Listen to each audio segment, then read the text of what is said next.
And welcome back to Great American Ballpark in Cincinnati. Still overcast, but the rain has stopped, and we are set for Cubs baseball. The Cubs and the Reds opening up a weekend series. Hi again, everyone. Part 2. Bob Brenly and Len Casper with you. The Cubs tonight go into action 5 games ahead of second place Milwaukee. The Reds are out of it. They're in 5th. They're trying to play spoiler. The Cubs have lost a season high 5 straight games, but again, they should be able to get the offense going in this ballpark. Well, you'd like to think so. This ballpark is very conducive to big offensive games, and this Reds pitching staff, with the exception of Bronson Arroyo and Edinson Volquez, Johnny Cueto, they've given up a lot of runs this season. You see what the Cubs did through August 29th and since August 30th, hoping to turn that around quickly. Yeah, really in both areas, pitching and offense, and even defensively, the Cubs could use to tighten things up a little bit. But on the road, the last 14 times out, the Cubs have won 13 games, scoring a bunch of runs. The ERA was very good. Well, hopefully, if that trend continues, the next 9 ball games are on the road. So hopefully, the Cubs, we're probably not going to keep up that kind of pace, but should get it turned around here on the road. All right, the pitching matchup, a couple of guys who pitched well lately, Ted Lilly and Bronson Arroyo. Yeah, they hooked up in a good old-fashioned pitchers duel at Wrigley Field the last time they matched up. Bronson Arroyo was a co-National League Player of the Week, was 2-0 with a 1.69 ERA in his last 2 starts. And Ted looking for his first win against the Reds here in 2008, been working on a string of 3 straight quality starts. He's lost 2 of those starts. He'll try to get back on the winning track tonight. Get on the fast track to your dreams with AT&T Advanced TV, which offers a wide selection of programming and more HD channels than cable. AT&T Uverse TV lets you record up to 4 shows at once on one DVR, unlike cable. Up to 120 hours of programming. You can even get up to $100 cash back on qualifying combined TV and internet plans. Or double your cash back and get up to $200 when you order online. Are you working on your research? Of course. AT&T is a proud sponsor of the U.S. Olympic team. Spell simplicity. Simplicity. F-E-L-D-C-O. Simplicity. Close enough. Call 866-4-FEL-DCO. Replacing your old windows, siding, and doors is simple. Just call Feldco for top quality at a low factory direct price. Installed by polite, hard-working professionals. Simplicity. Feldco. For quality windows, siding, and doors, call 866-4-FELDCO. I can't believe I'm beating Billie Jean King. You're not beating me. In fact, you haven't even got a serve in. Okay. You might want to take a gander at the scoreboard. Whoa. What's with the Geico sign, Billie Jean? They're sponsoring all this. I get it. I quit, but I get it. Oh, look at that's hilarious. Geico. 15 minutes could save you 15% or more on car insurance. We've created a Chicago destination that's truly unprecedented. A celebration for the senses, where the night comes alive and stars electrify your soul. The all-new Horseshoe Casino, where entertainment knows no bounds. Now open. I see skies of blue. Some discover it through the wonder of others. Some experience it volunteering their time, while others find it through the expectation of tomorrow. It's wellness. And at Blue Cross Blue Shield of Illinois, yours means the world to us. Because when it all comes together, we want to give you the confidence to experience wellness everywhere. What a wonderful world. Cubs baseball on Comcast Sportsnet is brought to you in part by Chevy. Want to win World Series tickets? Text Cubs to 28546 for your chance to win. Courtesy of Chevy. Midas. For brakes, oil changes, tires, and more, trust the Midas touch. Your Chicago area Lexus dealer, who invites you to test drive a Lexus today.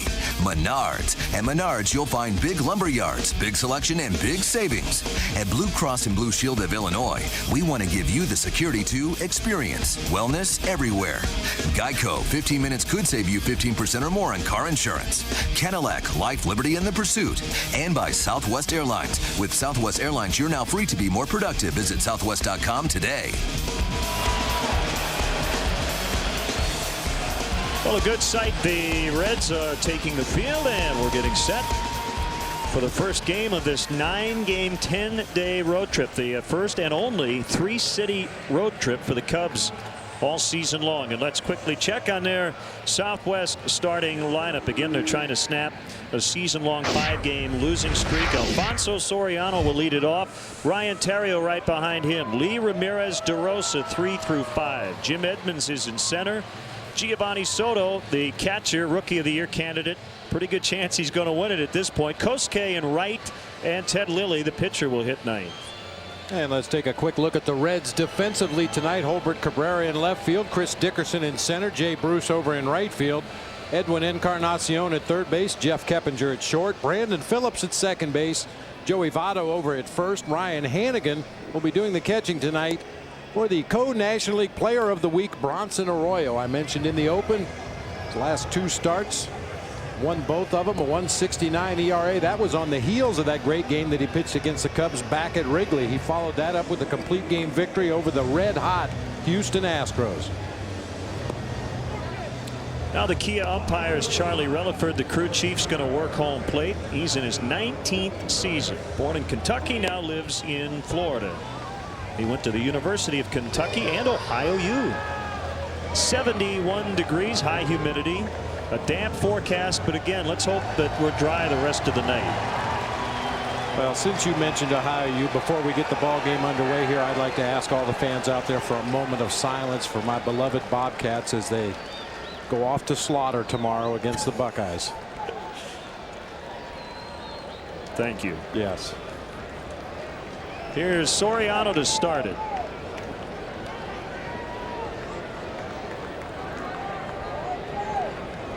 Well, if you haven't seen Bronson Arroyo, you're going to see a variety of arm angles, a variety of breaking balls, an occasional sneaky quick fastball.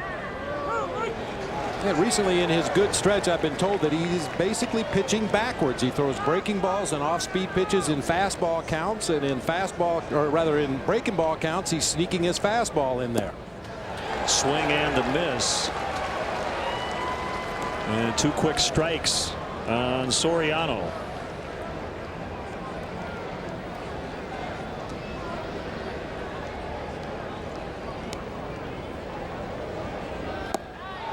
Missed that breaking ball, and 3 quick strikes, and Soriano's the first out. Here comes Ryan Theriot. 3 breaking balls, 2 big sweepers, and 1 sharp slider. Boy, and he'll throw that breaking ball, as I mentioned, from a variety of arm angles at a variety of different speeds. Theriot batting second in the lineup. Kosuke hitting 8th. And as Arroyo misses for the first time. A big leg kick. And a curveball at 70 miles an hour for strike 1. 1-1.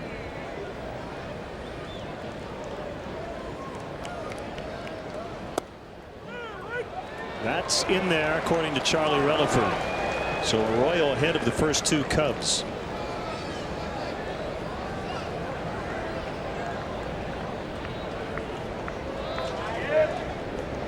Coming right back, and he got him. Yeah, Bronson Arroyo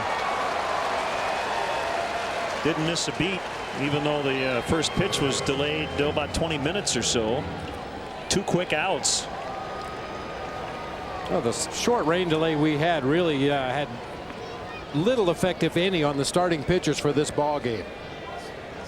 They had not yet begun their warm-up tosses in the respective bullpens. So even though we have started about 20 minutes late, it has made no difference to the starting pitchers. Couple of Cubs that need to get it going. And against a pitcher who's won 3 in a row. This 3-game winning streak for Arroyo started against the Cubs at Wrigley Field on August 20th as he beat Ted Lilly. That's a perfect example there of what I just mentioned about pitching backwards. Normally in an 0-1 count, when the pitcher jumps ahead in the sequence, that's when he's likely to expand the strike zone with a breaking ball or throw a splitter in the dirt. That time Arroyo with the 0-1 count came inside with a fastball. Well, got him. He strikes out the side. The last two hitters looking. Terrio and Lee. Here come the Reds offensively against lefty Ted Lilly. I'm feeling fine whenever you shine. Give me your light, make it alright. They say the sun shines a little brighter in Florida. See why. Fly Southwest Airlines from Chicago Midway to the Sunshine State for just $89 or $99 one way. Go to southwest.com/Florida to book your trip today. You are now free to move about the country. It's perfect. Sweet. Like a little crunch. It's got a kick to it. Introducing the new spicy Buffalo chicken sandwich, only at Arby's. Hey Cubs fans, are you looking to get tickets to the hottest Cubs games this year? Visit Cubs.com and click on StubHub, the official fan-to-fan ticket marketplace of Cubs.com. Don't miss all the fun and excitement at the friendly confines with StubHub. There's always a ticket available to a Cubs game. Now more than ever, you want to get the most for your money. Look no further than the 2008 midsize Kia Optima. 31 mpg, 5-star safety rated, backed by an industry-leading warranty, and it's priced about $2,900 less than a Toyota Camry SE. Or to put it another way, 3 years worth of electric bills less. The 2008 Kia Optima. It's money well saved. Hurry in and get up to $3,000 cash back on the 2008 Kia Optima. Well, it is raining again, not very hard. We'll play through it for the time being. And now the Reds Southwest starting lineup again. They're in fifth, 23 games out. They're not officially eliminated from the wild card. They are eliminated from division title competition as Dickerson, Keppinger, and Phillips will go 1 through 3. Votto, Encarnacion, and Bruce in the middle. Cabrera, Hannigan, and the pitcher Arroyo at the bottom. Let's take a look at the Cubs defensively, brought to you by Rico. Soriano, Edmonds, Fukudome across the outfield, Ramirez and Terrio on the left side, DeRosa and Lee on the right side of the infield, Giovanni Soto doing the catching for left-hander Ted Lilly. Chris Dickerson is hitting 7 straight. There's a strike from Ted Lilly.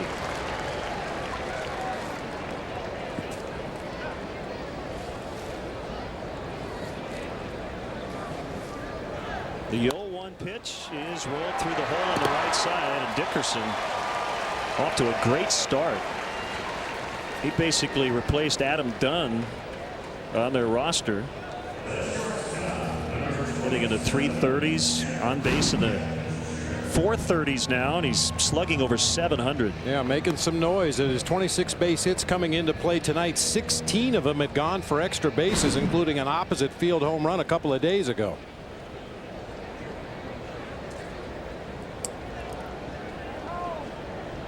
So the leadoff man is on base. Here's Jeff Keppinger, the shortstop. In a pretty open stance. And he takes a strike. The official rain delay was 17 minutes prior to the first pitch.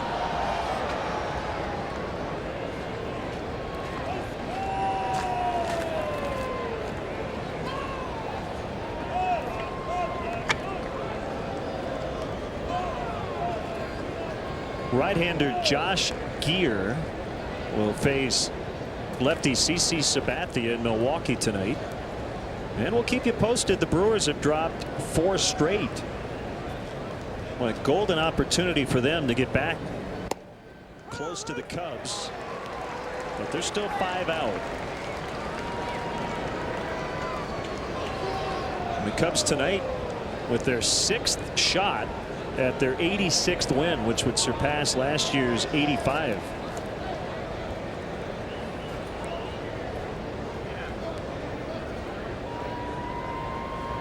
Swing and a miss. Strike 3. Keppinger, the first Reds hitter to be retired. So 1 down with Brandon Phillips coming up. Good start for Ted Lilly after the leadoff base hit. Comes right back to retire Keppinger, and that leadoff man is still at first base. Well, we talked about that pitcher's duel last time between these two. Bronson Arroyo went 7 innings, gave up only 3 hits and 1 run in that game. He did walk 5 Cubs hitters, but managed to pitch around those walks. Ted Lilly was equally effective. 7 innings, gave up only 2 hits. Unfortunately, both were leadoff doubles. Struck out 7 and walked 2 in that game. That was just a good old-fashioned pitcher's duel. You may remember that was the game also Chris Dickerson struck out and the ball got away for a wild pitch. Dickerson was able to reach and the Reds pushed across a run in that inning.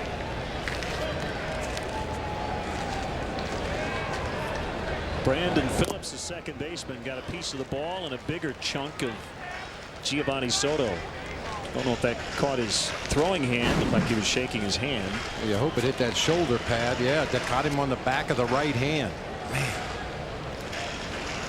What catchers are instructed to lay your thumb on the inside of your palm and then close your fingers gently around your thumb. Fewer exposed areas to break a bone. You may get a bruise on the back of your hand, but if you have that thumb sticking up there, that's when guys get broken fingers and miss the rest of the season.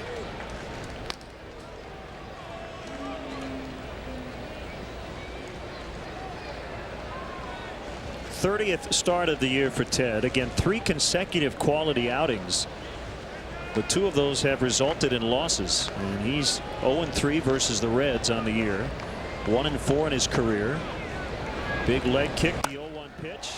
Diving stop, Mark DeRosa. Bobble, they're going to get 1 and safe at first. I thought the bobble was going to cost them, but then I saw the throw and it looked like they got him, but no argument from Derek Lee. Call made by Brian Runge at first base. Even with the bobble, the Cubs still had an opportunity to turn to because the ball was hit so hard. DeRosa dives for the ball. When he went to get it out of his glove, he lost it momentarily. Ooh, still very close. You saw Phillips really stretching out there, that last big leap toward the bag at first. Tough to tell if he got on the base before the ball was in Derek's glove.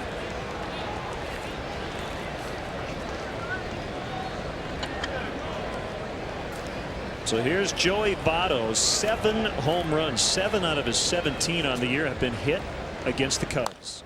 And he hits a towering blast down the right field line. If it's fair, it's gone, and it is into the bullpen. Joey Votto has hit 8 home runs against the Cubs.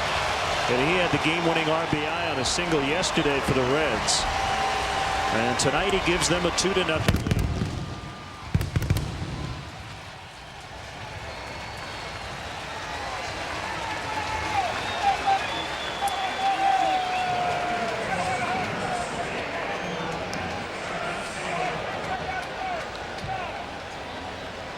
Well, the Cubs can't get him out. Well, they might want to at least try to make him uncomfortable. I mean, when Joey Votto steps in against a left-handed pitcher and takes a swing like that, it's apparent that he feels real comfortable in the batter's box.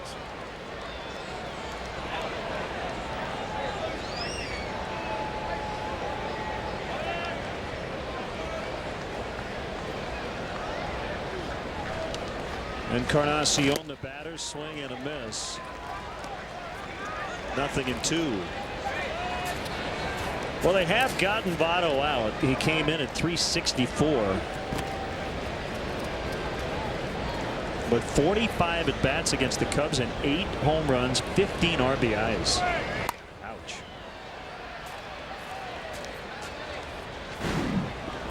Our Belvedere going downtown home run replay. That was a fastball inside part of the plate just above the knees. We've seen that swing from Joey Votto way too much this year.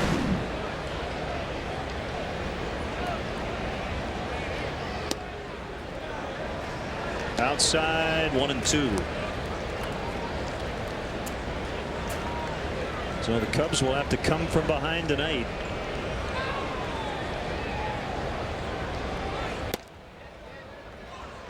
Encarnacion with 24 home runs. That's a career best for him.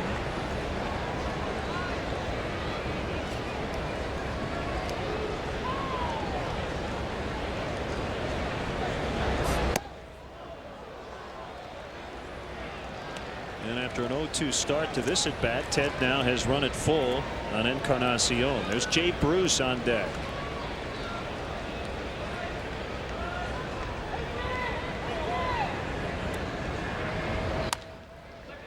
to Ramirez, who drops it, picks it up, throws, safe.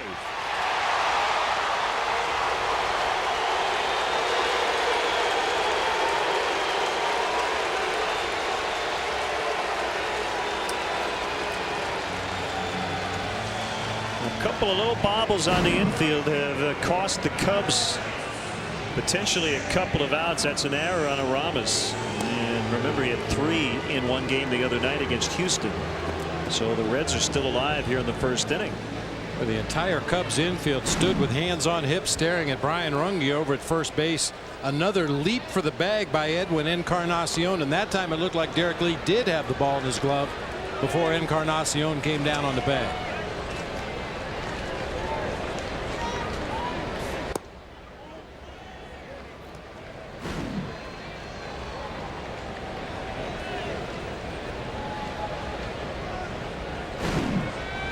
Another very close play at first.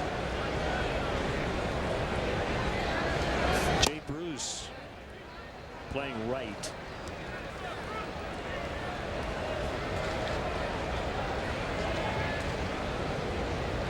Well, the Reds, team with nothing to lose, and they have a lot of games left against contenders. And reading some of the comments in the local Cincinnati paper the last few days, it sounds like Dusty's going to pretty much play his regulars against teams that have playoff aspirations.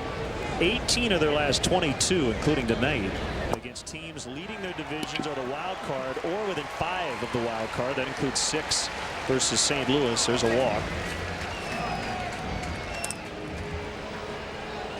That's a very fine line. I mean, you don't want to mess with the integrity of the game. You'd like to see a team run a representative lineup out there, even if you're out of playoff contention. But yeah, the other side of the coin is the Reds want to get a look at some of these young players they've called up from the minor leagues. Some of the guys that have been on the big league roster and maybe haven't had as much playing time as they'd like. Yeah, they really need to get a gauge on what they're looking at going into next spring training. So one of the tougher juggling acts for a manager this time of year when your team's 23 games out of first, but yet you owe it to the rest of the league to play a representative lineup. So a visit to the mound by Larry Rothschild. And Lilly will have to throw at least 20 pitches to get out of this inning. After the 2-run homer by Votto, Encarnacion got on via the error by Ramirez, and now a walk to Jay Bruce. So 2 on for Holbert Cabrera, the brother of White Sox shortstop Orlando. Line shot right at Terrio, and it is a 20 pitch. First inning for Lilly. Votto gets him for the 2-run blast. It's 2-0 Reds after 1.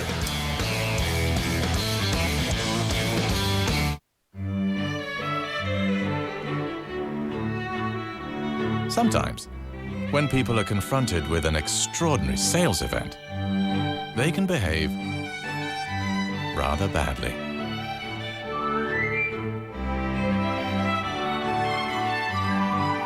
So it's with some trepidation that we announce the Land Rover 60th anniversary sales event. Extraordinary offers on all models until September 30th. Remember, behave yourselves. Everything okay, Carl? I'm winning, right? Yeah, but the other drivers think Aflac sponsorship's giving you an advantage. Well, if you're sick and you can't work, Aflac pays cash fast to help keep you in the race. I know, but they see it a little differently.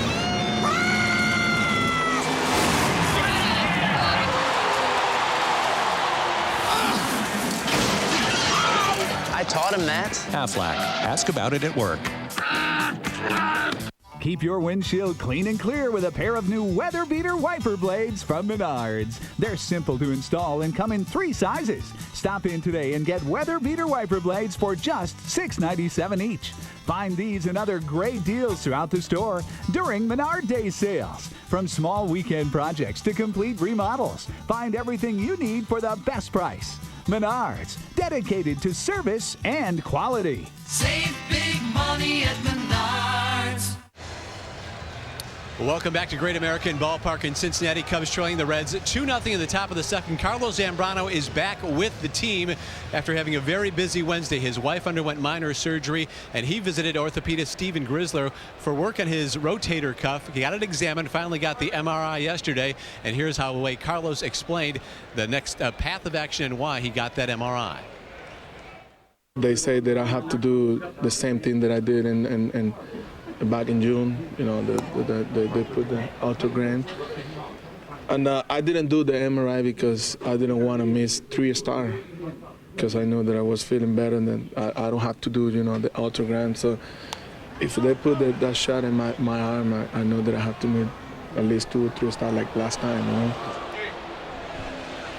All right, Chris, thanks. That's Carlos Zambrano. And again, if everything goes well, he could be back in the rotation by the end of this trip, meaning that Houston series. That would be excellent news. And I think his explanation of why the MRI was done Thursday makes total sense. There was a thought about the arthrogram, which would have put him out of commission for a while. But they did the MRI yesterday, and it revealed inflammation in the shoulder and rotator cuff tendonitis. I would imagine, Bob, most pitchers with the kind of innings on their arm like Carlos have some sort of inflammation and tendonitis. Well, most announcers, for that matter. I mean, it's a common thing this time of year. The throwing motion is very unnatural to begin with, and a guy like Carlos Zambrano, who is a maximum effort pitcher, probably puts more strain on his throwing arm than most pitchers. But the news, all in all, is as good as could be expected, and ideally Carlos recovers well from all the tests and is able to get back on that mound when we get to Houston, and as I mentioned earlier, continue his throwing program, get that arm strong for the stretch run. And if you missed the explanation on the pregame show, his wife had surgery scheduled, so it was just kind of getting all the schedules together and getting everything done at the right time. That's why the MRI ended up happening yesterday. This is out in shallow center, and Dickerson will catch it.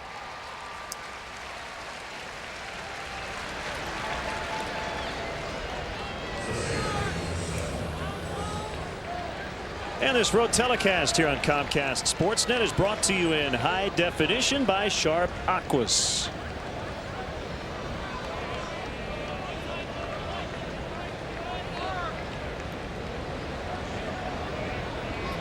Mark DeRosa batting. Arroyo is sent down the first 4 he has faced.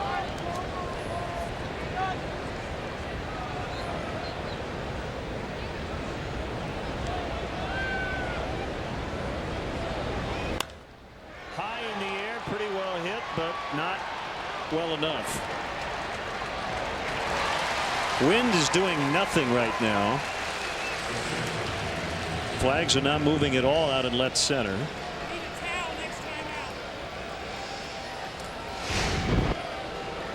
And one of the few times that Bronson Arroyo has retired Mark DeRosa was hitting .500 coming into play tonight against the Reds right-hander. So after that fly out, he's now 9 for 19 in his career. This is the 30th at bat for Jim Edmonds against Bronson Arroyo. He's 7 for 29 with a double and a home run. There's a sidearm slider, sweeping slider. I'll tell you, the approach against Bronson Arroyo, when he's pitching the way he has been recently, using the breaking ball like most pitchers use their fastball, you almost have to approach him like you're facing a knuckleball pitcher. You're going to see a lot more off-speed pitches than you are fastballs. And when he does throw his fastball, he's probably not going to put it in a location where you can do much damage with it anyway. This could be one of those starts where Gerald Perry would advise his hitters to go up there and look for an off-speed pitch, because you're going to get a bunch of them. Well, he looks very comfortable tonight throwing that slow breaking ball in any part of the count. He's thrown it for strikes a lot. Perfect example right there. Jim Edmonds finally got a fastball, but it was shoulder high up and out of the strike zone away. Fortunately able to get a piece of it, foul it off, and stay alive. But that's not a pitch you're going to do a lot of damage with.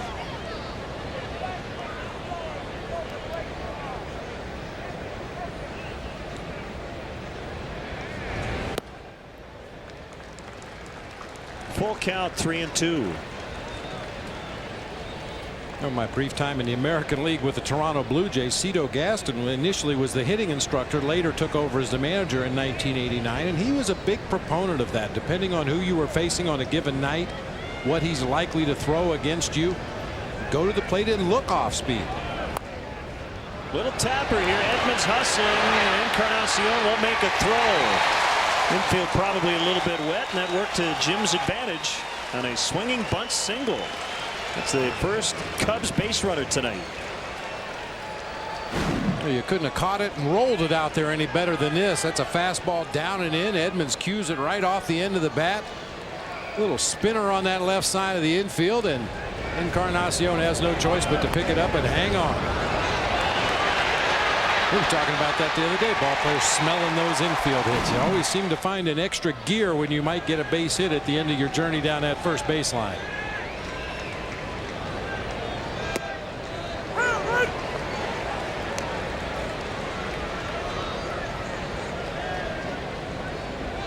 One strike on Giovanni Soto. You know, the one guy in his Cubs lineup that figures to get a lot of fastballs, and we saw it in his first at bat of the game, is Aramis Ramirez. Ramirez, for my money, is a deadly breaking ball hitter. If you throw him a curveball or a slider in the strike zone, that's a pitch that he usually drives out of the ballpark or into the gaps for extra bases. And Arroyo went after him mostly with fastballs on the inside part of the plate. You see Ryan Hannigan, the catcher, looking into the Reds dugout. Short lead by Edmonds, and that's off the plate outside. 1 ball, 2 strikes. Should add, speaking of Carlos Zambrano and his wife, she's doing fine. Ismarie. We mentioned he had to take her to the hospital on Wednesday for surgery, but she's doing well. Soto strikes out. That's number 4 already for Bronson Arroyo, who looked sharp early. The Reds lead the Cubs 2-0 after an inning and a half. Hi, I'm Scott, and this is Jim, the voice of Lexus, to tell you about the IS. Treat yourself to a ride in the IS, and you will be enveloped. Whoa. Treat yourself with its sumptuous exterior. Perforated leather, including a leather trim shift knob. A leather shift tip top. See your Chicago area and Northwest Indiana Lexus dealer. How do you want to see the game? You want to be closer? Well, this is no ordinary ticket. This is your ticket to baseball heaven in high definition. Sharp Aqua's the official HD TV of Major League Baseball. And with a blazing 4-millisecond response time and a super fast refresh rate, there isn't a shot in the hole or a screamer down the line that won't singe the hair in your nostrils. It will change your baseball-loving life. Aqua's LCD TV. Change your TV, change your life. Sharp. Here's something to celebrate. A new Applebee's Neighborhood Value.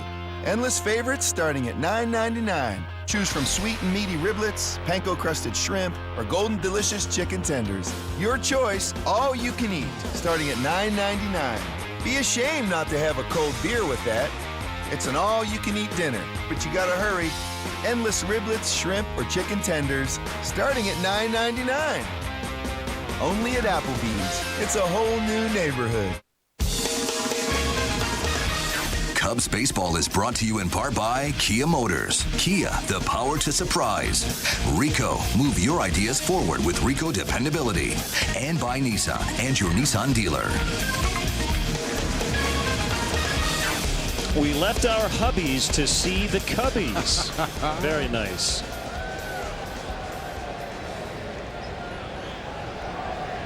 Bottom of the second. Reds got 2 in the first on another home run by Joey Votto against the Cubs. Here's a catcher, Ryan Hannigan. He's batting 8th.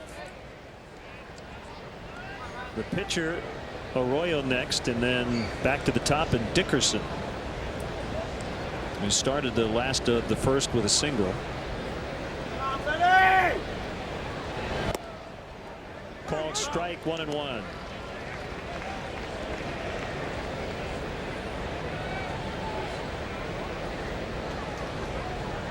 I apologize for the technical issues with the pitch speed graphic, but it's up and working now. See how hard the pitchers are throwing on all their pitches. Terrio throws high, and boy, the Cubs defensively early on here just not in sync.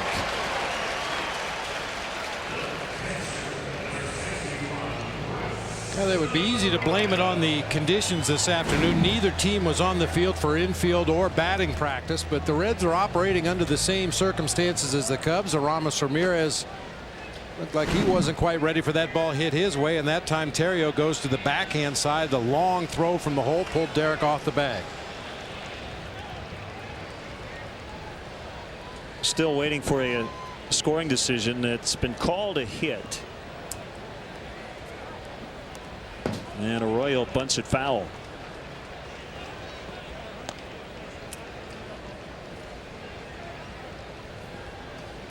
Having a pretty decent season at the plate. He's gone deep once, hitting just under 200. Not bad for a pitcher. 6 successful sacrifice bunts. He's also driven in 6 runs. Gets the bunt down. Lilly is going to throw to first. He thought about second base, but then decided just to get the shore out at first. Again, they had the tarp on the field, but I'm sure the infield grass is a little wet. You might have to worry or think about your footing a little bit. Well, I like the idea here. Ted Lilly doesn't assume he's only going to be able to get one out. He immediately takes a look at the lead runner. When he realized it was going to be too close to make that play at second base, he had plenty of time to get the out at first. I like pitchers that are always thinking a base ahead, trying to get the lead runner. You make a quick judgment on whether or not you can get that out, and you'll always have time to get the out at first base. Dickerson extended his hitting streak to 8 with that first inning single, and he's hit by a curveball.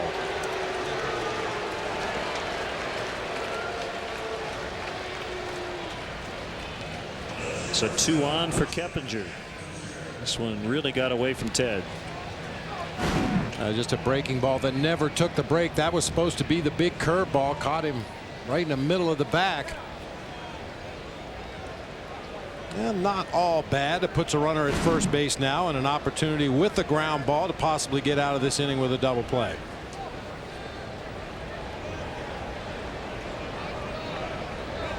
So it's Hannigan at second, Dickerson at first, and that one's lined over Mark Berry, the third base coach. Good job by Berry to duck out of the way.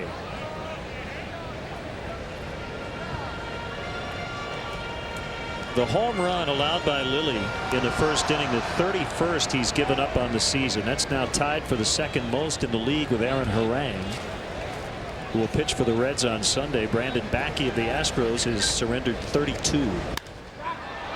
Deep drive. Soriano's back on it. Near the wall. Off the wall. Just under the 379 sign. Hannigan's going to score. Dickerson to third. It's a double for Jeff Keppinger. He just missed a 3-run homer.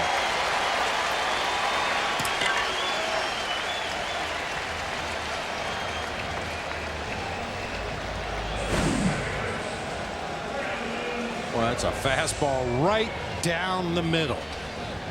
And you said it, he just missed a home run. That ball hit right on the 7 of the 379 out there in left center field. Only a good play by Alfonso Soriano on that ricochet. Held the runner at third base.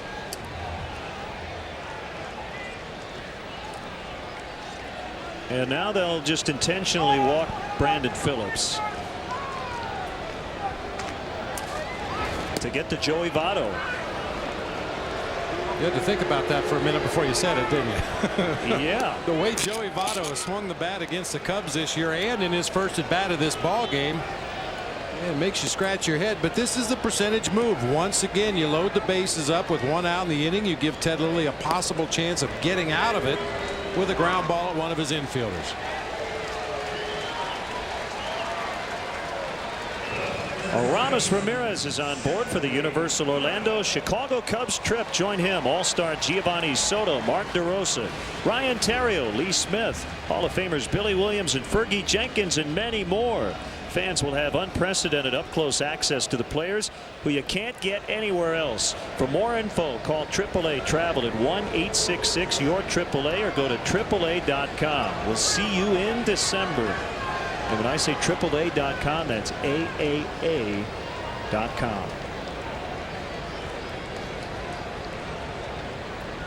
Right-hander John Lieber is throwing in the Cubs bullpen. Out of our camera's view, but trust us, he is playing catch out there. 1-0 on Joey Votto. Bases loaded, a run in for the Reds, who lead 3-0 here in the second.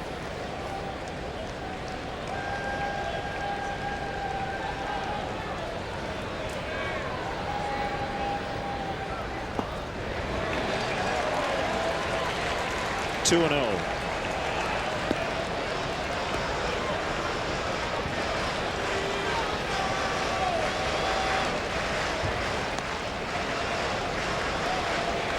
Looking at the lefty righty splits, Votto with 11 homers versus right-handers, 7 against lefties.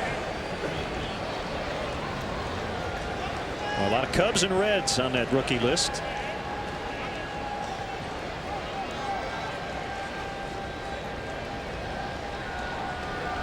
The kick in, the pitch, it's outside, 3-0. A heap of trouble here for Ted Lilly.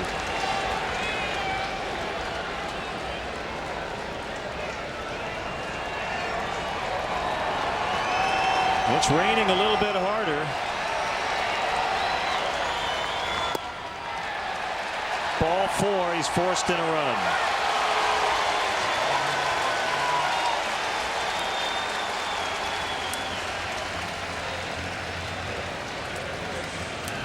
And Larry coming back out.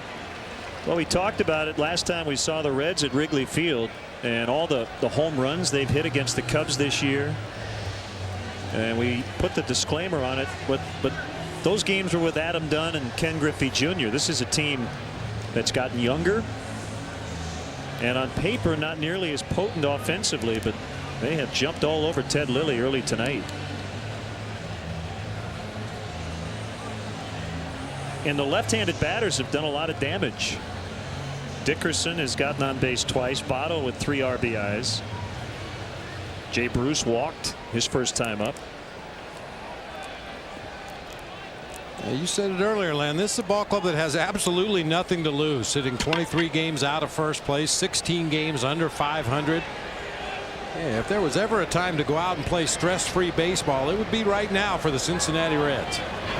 They've got everything to gain by having a good series against the Cubs and absolutely nothing to lose. Now, can you explain why Ted has struggled so much against lefties? I mean, it's pretty drastic. He's held righties to a .228 average. Left-handers hitting .317. The on-base and the slugging also a lot higher for lefties. As he misses again, it's 2-0 on Encarnacion. I'm not sure if there is an easy explanation. As you get a look at the splits right there, it should be exactly the opposite for a guy who is a left-handed breaking ball pitcher. But I'm sure that's something that Larry and Ted have looked at a lot of videotape. They've tried to figure out why lefties have the kind of success they do. And it's never too late to correct a problem.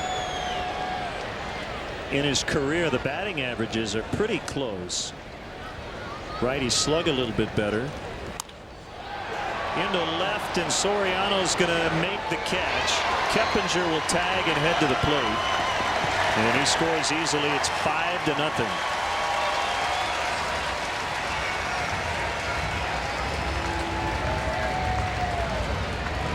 So runners at first and second with 2 outs.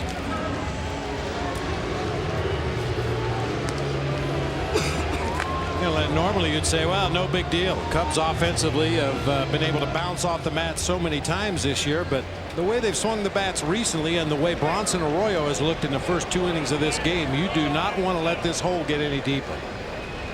No question about it.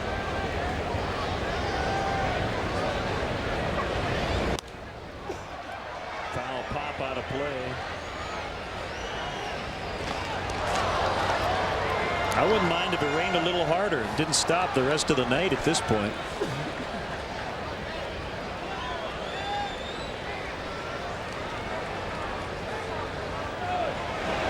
pitch from second. That was Phillips. Got a great jump, and Terrio's underneath. He's looking for maybe a little help. Nope, he makes the catch. And that'll end the inning. But after the Reds got 2 in the first, they get 3 more here in the second. Ted really battling the command tonight. It's 5-0 Reds. Nissan set out to create the perfect on-road vehicle, and in the process, created a category. Introducing 2 crossover leaders from Nissan. The redesigned Murano, awarded as an IIHS top safety pick, and the versatile Rogue, named 2008's best new small crossover. Lease the 27 MPG Nissan Rogue, just $229 a month. Don't follow the leader, own one. At your Nissan dealer now. This copyrighted telecast is presented by authority of the Chicago Cubs and may not be reproduced or retransmitted in any form. And the accounts and descriptions of this game may not be disseminated without the express written consent of the Chicago Cubs.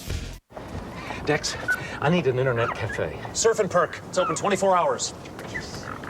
Dex, I broke a heel. Oh, love your souls. 5 blocks down. Repairs while you wait. There you are. Dex, I need to find Millinger's Flower Shop. Chestnut and Browning. Can't miss it. Dex, you know everything. Come on. Oh, no. The AT&T Real Yellow Pages, published by Dex, your most complete local info. Spell simplicity. Simplicity. FELDCO. Simplicity. Close enough. Call 866-4FEL-DCO. Replacing your old windows, siding, and doors is simple. Just call Feldco for top quality at a low factory direct price. Installed by polite, hard-working professionals. Simplicity. Feldco. For quality windows, siding, and doors, call 866-4FELDCO. Hey, Cub fans, Cubs games are now on Comcast Sportsnet on demand. Comcast customers go to digital channel $9.99 and look for Comcast Sportsnet and watch Cub games on demand. Comcast Sportsnet, fans' best friend. Cub games on demand, not available in all areas.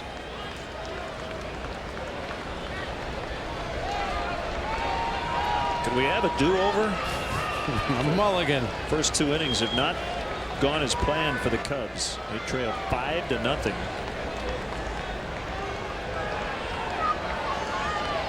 And they're going up against a guy, Bronson Arroyo, who's been in a fantastic stretch and who has been very sharp early on.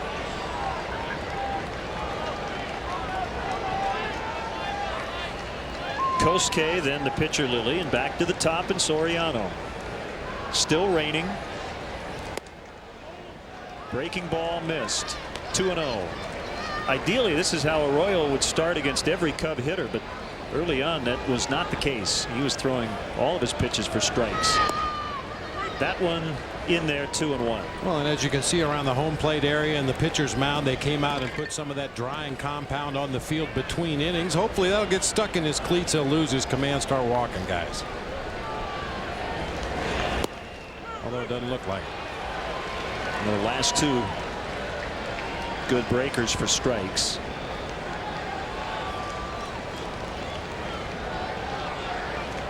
Micah Hoffpauer is on deck. It will not be Ted Lilly. So Ted will not even get 1 at bat.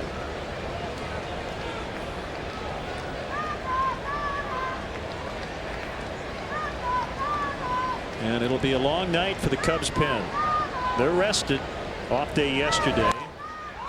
That's hit high in the air to right. But he was out in front, and it's foul.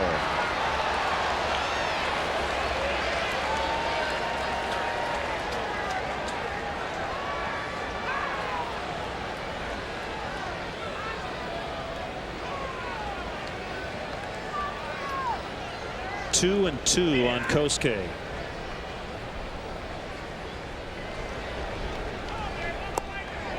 Just missed, and it's full 3-2.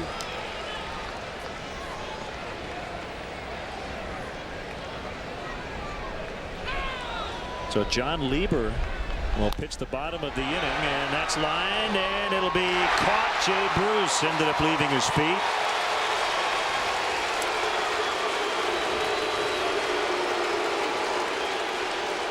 So Kosuke robbed of a hit. He hit it hard, but Jay Bruce was able to get it.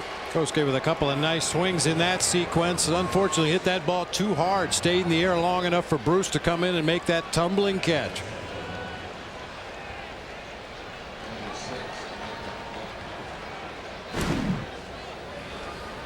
So here's Micah Hoffpauer. His first action since he was recalled from AAA Iowa. What a year he had. This is his 4th stint with the Cubs. Excellent numbers in limited duty. 14 for 37 in his first 3 stints combined. How about these numbers for Iowa? Just 71 games, 25 home runs and 100 RBIs. He batted .362, 34 doubles, 2 triples. His OPS was 1,145, and he missed the first month with an oblique injury, and then he had all those call-ups. So he played about half their season. Wow. It's just ridiculous.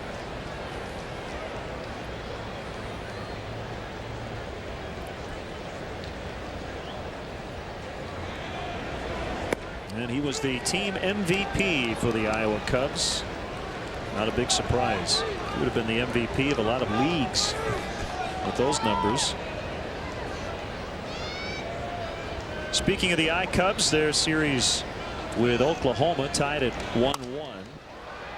Busted his bat. Bruce is on the move, and he overran it. He took a look at Dickerson, and then he simply overran the ball, and Hoffpauer will end up at second base. That is an error on Jay Bruce, a 2-base error, so a little opening here for the Cubs. I saw him took his eyes off the ball momentarily, and he might not have been able to relocate it. We talked about the new players. Dickerson, I think, playing in his 21st ball game with the Reds. Jay Bruce came up about the middle of the season, and some miscommunication there. Jay Bruce took his eye off the ball just long enough to see where his center fielder was, and then couldn't make the adjustment to make the catch.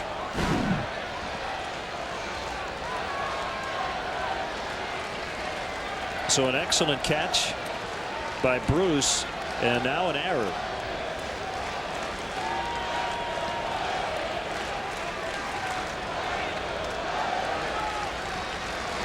Big swing, 1 strike. Yeah, so Iowa's at Oklahoma tonight. Game 3 of their best of 5. A scheduled starter for the Cubs is Mitch Atkins.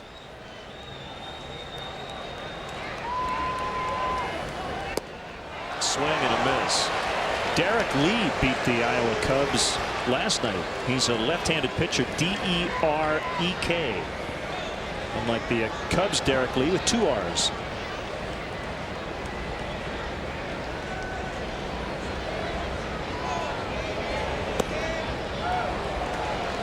One and 2.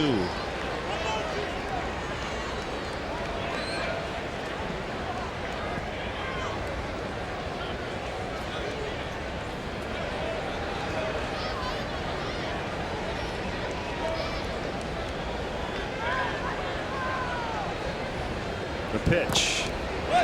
Hoffpauer trying to get to third, and Hannigan won't throw. Good job by Micah. He immediately made the decision to go on what is a wild pitch. It seems like such a simple thing, but as a base runner, every time you take your lead off of a base, you have to assume that ball's going to go in the dirt. That gives you the opportunity to get the kind of jump that Micah Hoffpauer did and move on up to third base. That ball didn't get far away from Hannigan, but he was on the move as soon as that ball struck the dirt. Well, look out, the barrel of the bat rolling out near shortstop on that foul ball. Well, that's very dangerous. Fortunately, nowhere near Keppinger and the second base umpire, Scott Berry.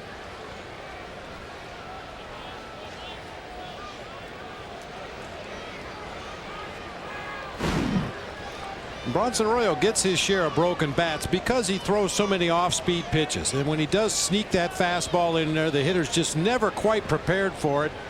That sinker got right in on the knuckles of Alfonso Soriano and shattered that bat.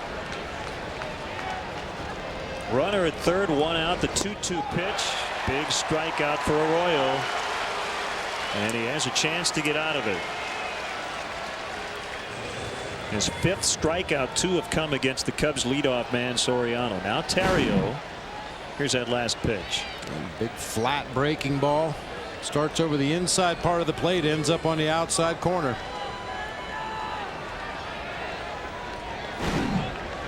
Bob, we see Bronson Arroyo a lot. It seems like every time the Cubs play the Reds, Arroyo finds a way to appear in that series. But he looks to be pitching with a ton of confidence right now. It's easy to say because he's throwing strikes. But there's just something about him out there tonight. We've seen him drop down maybe more than usual. Throw that sweeping breaking ball. And he's had good success with it.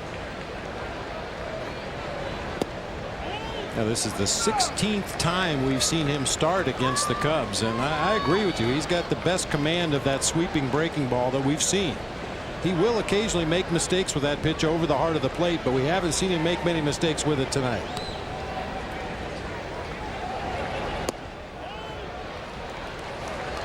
We'll also keep you posted on the big decisive 3rd game of the best of 3 in the Florida State League. Daytona at Palm Beach. And the Daytona Cubs leading 2-0 in the 4th.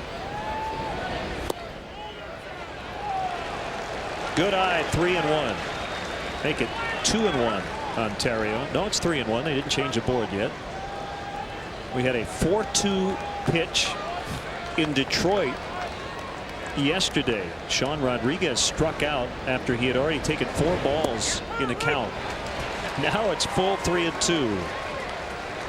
How in the world does that happen? I don't know. It's not the first time it's happened.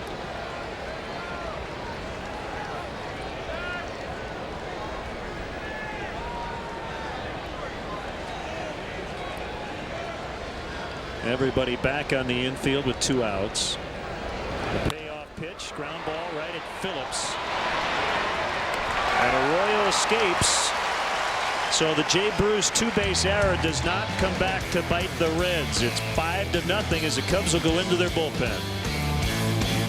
In celebration of our 100th anniversary, we're sharing our GM employee discount with everyone. You pay what we pay. Not a cent more. The GM employee discount for everyone.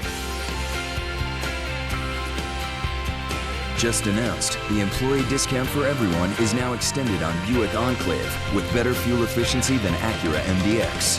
And right now, you can get a Buick Enclave starting at just $29,950. Offer ends September 30th. Bank of America offers the opportunity to see Wrigley Field like you never have before. Take a 90-minute guided tour and check out the press box, locker room, dugouts, and much more. Tours are available on select dates and can be purchased by calling 1-800-THE-CUBS or by visiting Cubs.com. Dames en heren, we gaan beginnen!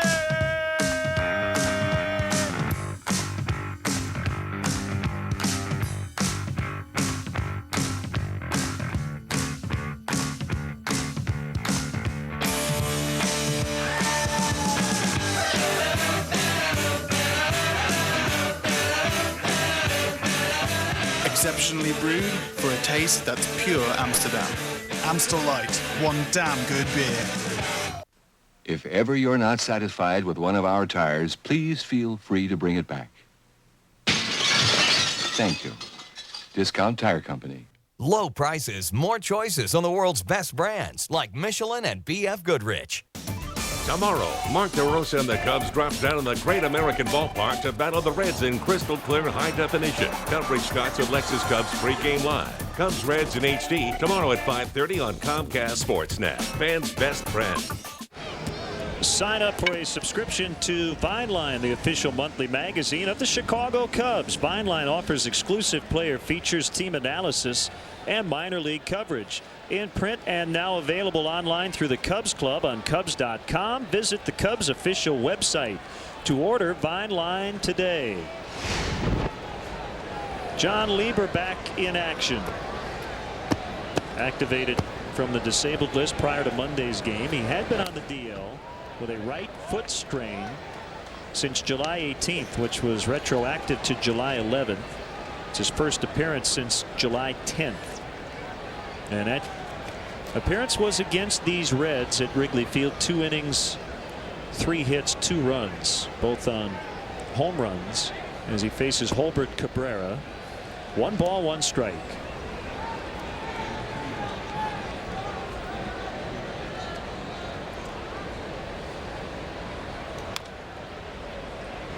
Well, Ted Lilly tonight was not good. 2 innings, 4 hits, 5 runs. He walked 3, struck out 1, and gave up the home run to Votto.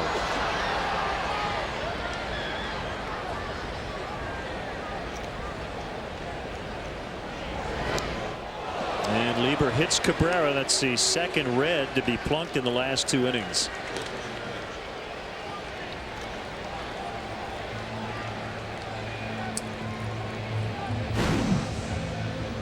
Sinker that just got away from Lieber, caught Cabrera on the left thigh area. Yeah, I agree with you. Ted Lilly obviously didn't have his good stuff tonight, but there are occasions during the course of the season where you might leave him in there and let him try to work things out. But down 5-0 against a pitcher who appears to be on top of his game, you've only got so many outs to work with in a ball game to try to score those runs and get back in the game. And had to pinch hit for the pitcher spot. See if they can turn it here. They get 1 and they get 2. That's a double play. Well, the Cubs defense needed that after a shaky start tonight. 6-4, 3-2 down. Terrio to the hole. That ball took a squirrely hop right at the end, hit him in the heel of the glove, but is able to stay with it, get it on to Mark DeRosa, who made a clean turn at second base.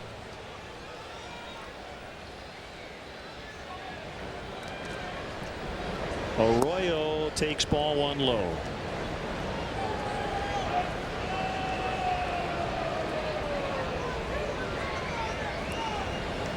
John Lieber likes to work fast.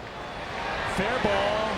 And that's a very quick inning. He hit Cabrera, got the double play ball, but then got out of it by getting Arroyo. 7 pitches in that 3rd inning. 5-zip red.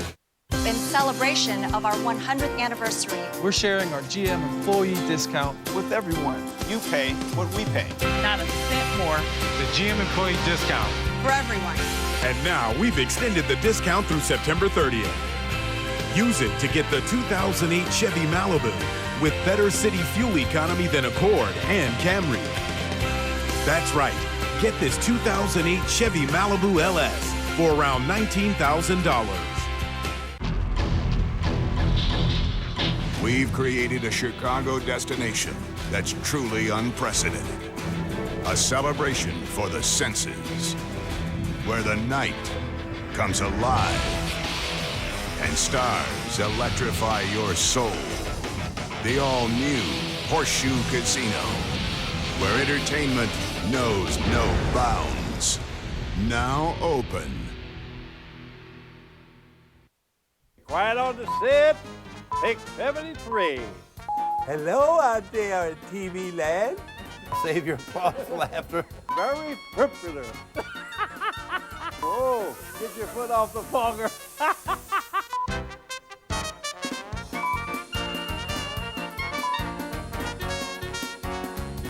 Okay, here we go with another ho-ho. There's only one, Bob Rohrman. Every week, Bears Blitz is the show for you, the diehard Bears fan. Team press conferences from Hellas Hall, exclusive interviews, and a complete preview of the upcoming matchup. Bears Blitz returns September 10th at 4:30 only on Comcast Sportsnet. Fans' best friend. Time for tonight's Aflac trivia question. At what age did Reds pitcher Joe Nuxhall make his major league debut on June 10th, 1944? Multiple choice tonight. Was he 14, 15, or 16? Joe later became a fantastic broadcaster along with Marty Brennaman. He was a good friend of ours. And the Reds remembering the old left-hander who passed away on November 15th of 2007. Told the story in the past. I will forever be grateful to Joe Nuxhall. Every time we came in here to Cincinnati as a member of the Giants, he made it a point to get me on his post-game radio show because he knew it was going back to my hometown in Coshocton, Ohio. I will be grateful for that forever. Knucksy, the patch on the right sleeve of the Reds jerseys. This is the old left-hander rounding third and headed for home. Let's see if the Cubs can get it going here offensively. Just one hit. That was an infield hit that went about 40 feet off the bat of Jim Edmonds in the second inning. That's been it.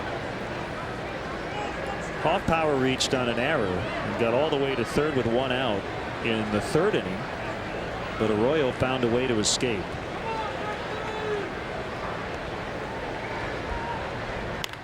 Pulled fair. That one might have just hit the edge of the bag and got away from Encarnacion. That'll be a base hit for Derek. I think that ball changed direction ever so slightly and allowed Derek to reach base. Oh, the naked eye, it looked like it skipped right over the top of the bag. Encarnacion was not ready to make that adjustment. He's going to go over and try to make a backhanded play. That ball did change directions a little bit.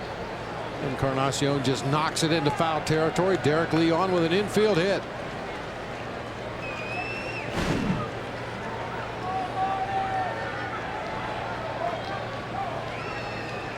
They're underway in Milwaukee. You mentioned CC Sabathia is pitching for the Brewers. Josh Gear for the Padres. No score. They're in the top of the second. The Brewers haven't won since the last time Sabathia pitched. That was a controversial one-hitter on Sunday in Pittsburgh. They've lost 4 in a row since. So the last 4 days, the Cubs with an 0-3 record, but they've added a half game to their lead because the Brewers have gone 0-4.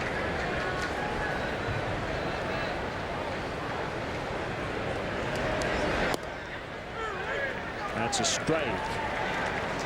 A lot of other interesting matchups, including the Phillies at the Mets. Brett Myers and Mike Pelfrey in that one. The Phillies lead 1-0 in the bottom of the 5th at Shea Stadium. They're 3 games out in the East. Votto's in foul ground behind first base, and Ramirez retired, 1 out.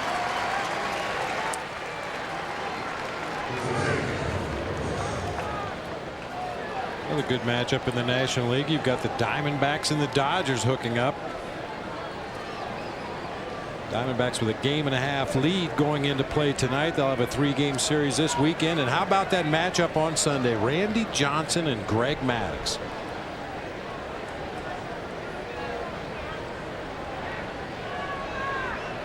Cardinals tonight are hosting the Florida Marlins. They just started. No scores. The Marlins are batting in the first. We'll be in St. Louis next Tuesday night. Bouncer to Encarnacion. Throw to second for 1. And Phillips just jumping over Derek Lee, not making a relay throw. So DeRosa with a fielder's choice. 2 outs in the inning. And here comes Jim Edmonds for the second time. Oh, wasn't hit particularly hard, and Encarnacion held his ground and waited for that ball to get to him. That gave Derek Lee enough time to get right on top of Brandon Phillips at second base. Really tough to complete that throw to first when you're about 3 feet off the ground.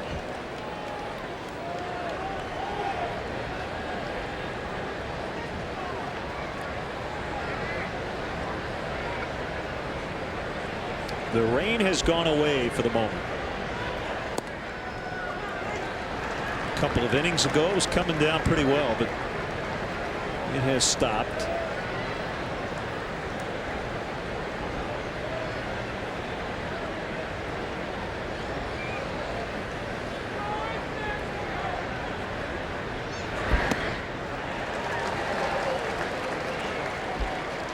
Well, we wish we could tell you that Lou Piniella's day started out in a positive fashion, but it has been definitely one of those days. He and first base coach Matt Sinatra drove from Chicago. They left at 8 o'clock this morning.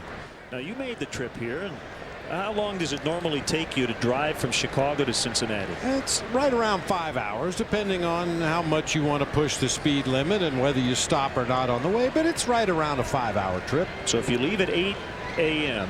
You got an add an hour because of the time zone. You should be here around 2 o'clock. 2 o'clock. Well, they got here around 5 o'clock. They almost ended up in Cleveland, which isn't that close to Cincinnati. Not at all.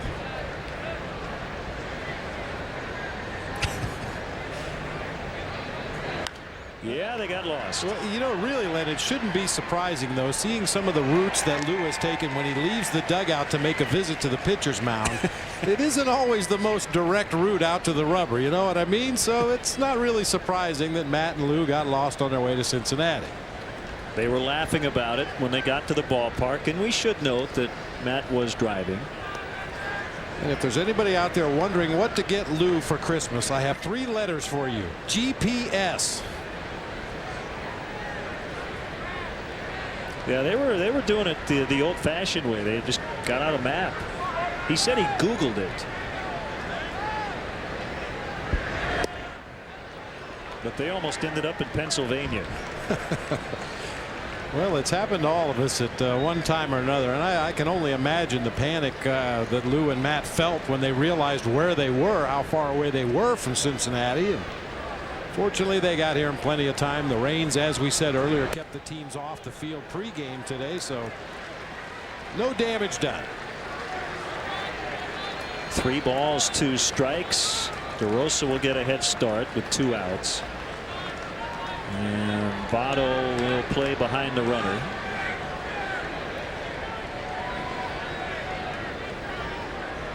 Here's the pitch. Ground ball up the middle. Phillips knocks it down. It'll be a single for Edmonds. He's 2 for 2. Well, let's get the story right from Lou.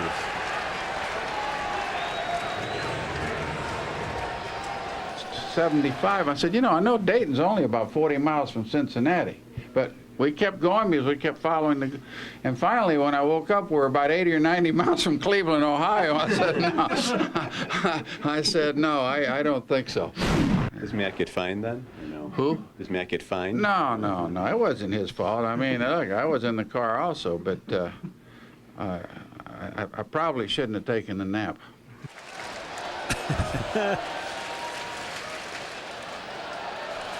Called strike on Soto. Well, it made for a fun story. And I think Lou's trip from Chicago to here is the last thing on his mind right now. He'd like to see Soto pop one and get the Cubs back in it. 2 on with 2 out. It's inside, 1-1. Well, Arroyo will give up his share of bombs. 25 home runs on the season.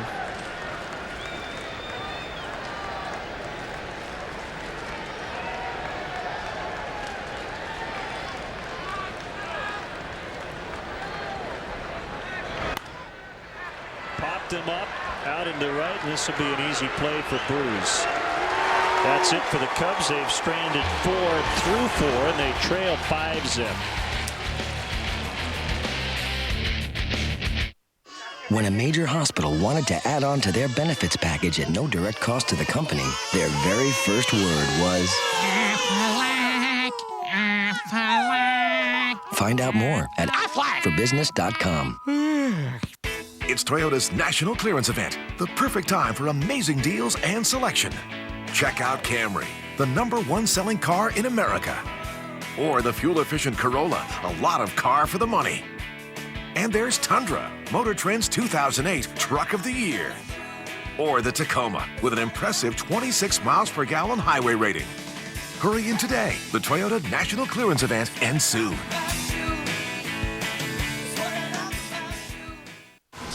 Seriously, mornings just go better when you grab some breakfast. Whatever. Ow. Start your day off right with any 2 McMuffin sandwiches for just $3. Now at McDonald's.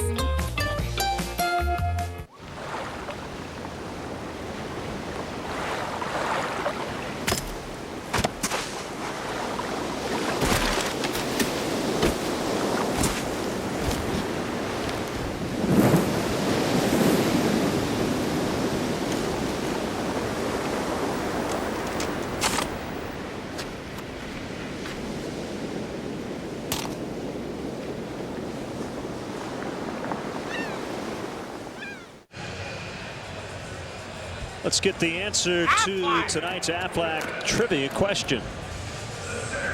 At what age did Reds pitcher Joe Nuxhall make his major league debut? June 10th, 1944. I think the answer is right in the middle. B. Yes, you're right. 15. Well, I know that because Nuxie told us the story that he had to take a city bus to the ballpark because he didn't have his driver's license.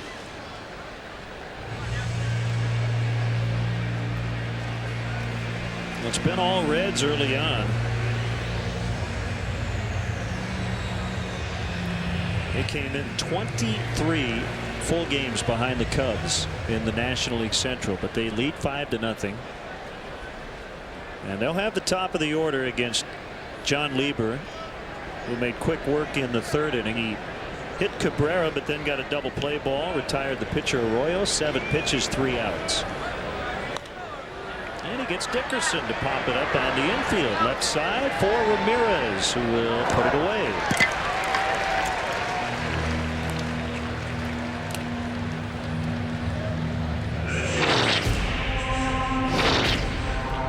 Well, it's hard to predict what's going to happen with John Lieber on the mound tonight because it's been so long since we've seen him out there in action. But the kind of pitcher he used to be and probably still is should work really well against an aggressive young lineup. Throw that sinker down below the knees, get some easy ground balls, nibble around at the edges of the strike zone.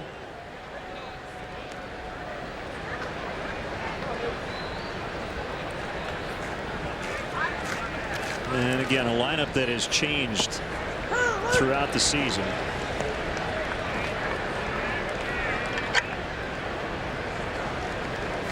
John had that really rough start here earlier in the year. There's a base hit back up the middle by Keppinger. Going into this relief appearance tonight, he had given up 9 earned runs in 5 innings against the Reds this season. See how he does here against Brandon Phillips. The Cubs will try to turn 2 again to get out of this inning. There's a long way to go. A lot of time for the Cubs, but as you said, you have an offense that's struggling right now. And you have a starting pitcher in Bronson Arroyo who has been in a groove for the last several starts. Tell you, it does work in cycles. Early in the season, it seemed like the Cubs ran into teams at opportune times, maybe missed the hot pitcher. Lately, it's been kind of the opposite. They didn't avoid Roy Oswalt in that Houston series. They probably saw Randy Wolf at his absolute best Wednesday. And as you said, it's not making excuses, it's just the reality. Randy Wolf probably would have beaten anybody that night. It just so happened he ran into a very cold offense, and the combination meant the Cubs' second shutout in 3 days.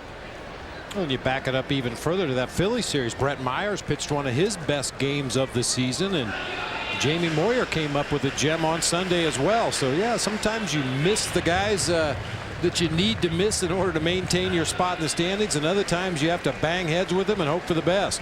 Now, having said that, they avoid Edinson Volquez, who has won 16 games. This is the 3rd straight series against these 2 teams in which Volquez will not pitch. That's a base hit for Phillips. He's going to try to stretch it to 2, and he'll get there without a throw from DeRosa.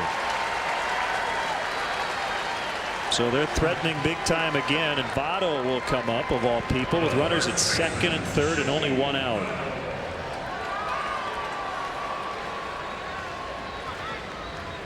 Well, if you're just joining us, Joey Votto got the Reds on the board back in the 1st inning of this game. Brandon Phillips on first after a fielder's choice, and Votto hit one in the back of the Cubs bullpen out there in right field. A blast. Put the Reds up 2-0. That's tonight's AT&T delivery, and he will be intentionally walked.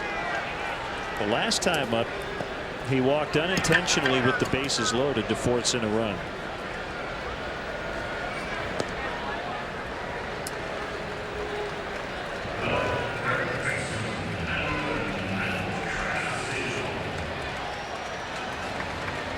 Encarnacion has reached on an error and then hit a sac fly in the 2nd inning.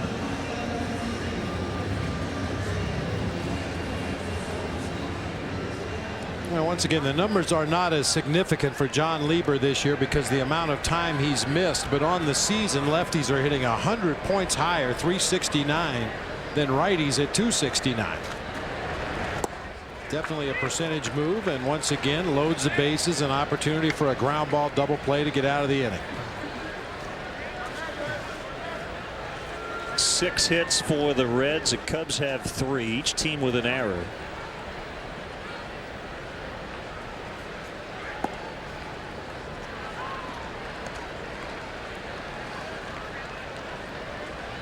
Well, John Lieber back with the Cubs for his second tour of duty. Signed a 1-year contract in the offseason. Originally a 2nd-round pick of the Royals back at 92. Swung on and missed. A ball and 2 strikes. He was actually a 9th-round pick of the Cubs in 91, but didn't sign with him. And eventually did sign with Kansas City in 92 after he got drafted out of University of South Alabama. Tapper foul.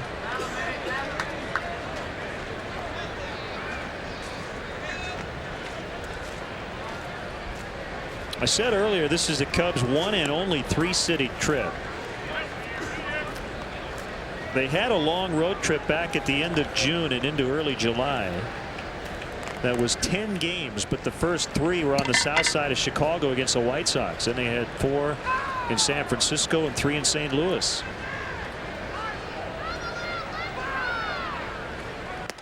But that's a big advantage when you think about a lot of teams.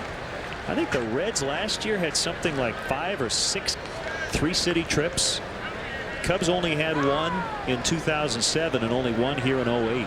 The Twins just ended a 14-gamer during which they went 5 and 9.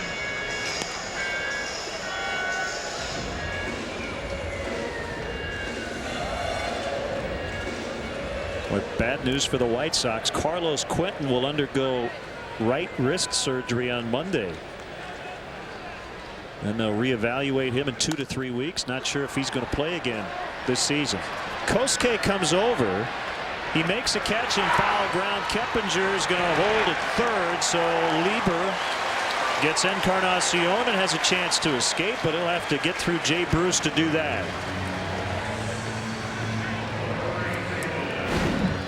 That's about as well as you can make that play. Number 1, to get over there in foul territory and make the catch and unload that ball quickly enough that the runners had no thoughts about advancing.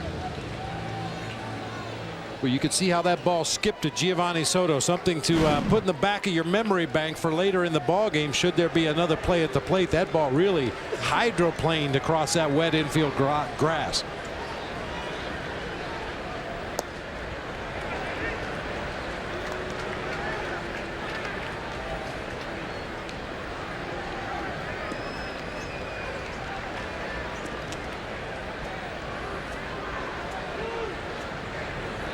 The 1-0 pitch. Now 1-1.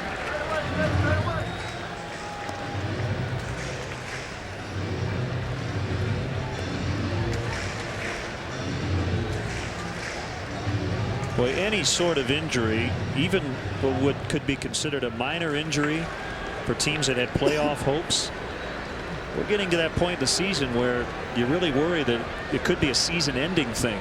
Fortunately for Carlos Zambrano, he has just the tendonitis, and hopefully he'll be back in the rotation after this next turn. Sean Marshall will take his spot on Sunday. Rich Harden hopefully will pitch in St. Louis.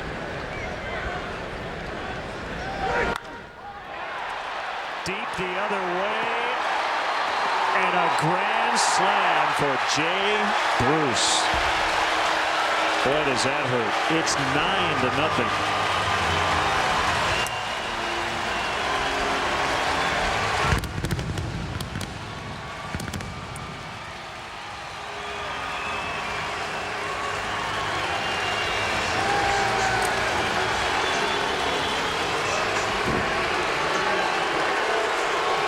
So the rookie Jay Bruce with a huge grand slam to make it 9-0.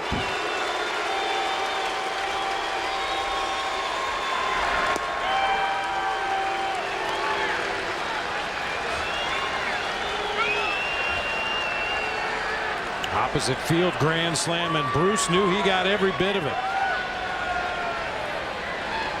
That's the 8th home run Lieber has given up against the Reds in under 7 innings this season. Ouch.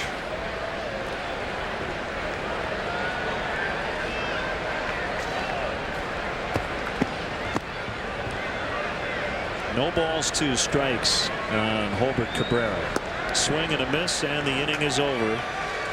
But Jay Bruce with a 2-out grand slam to make it Reds 9, Cubs nothing after 4. Announcing Southwest Airlines Regional Sale. Right now you can fly one of Southwest Airlines' daily flights from Chicago Midway to destinations such as Oakland, San Francisco, San Jose, Los Angeles, San Diego, Burbank, Ontario, and Sacramento. Fly Southwest Airlines from Chicago Midway to select cities in California for just $119 or $139 one way with a 21-day advance purchase. And with our low fares and no hidden fees, what you see is what you pay. Book your flight today at southwest.com. You are now free to move about the country. Get on the fast track to your dreams with AT&T Advanced TV, which offers a wide selection of programming and more HD channels than cable. AT&T Uverse TV lets you record up to 4 shows at once on one DVR, unlike cable, up to 120 hours of programming. You can even get up to $100 cash back on qualifying combined TV and internet plans, or double your cash back and get up to $200 when you order online. Are you working on your research? Of course. AT&T is a proud sponsor of the U.S. Olympic team.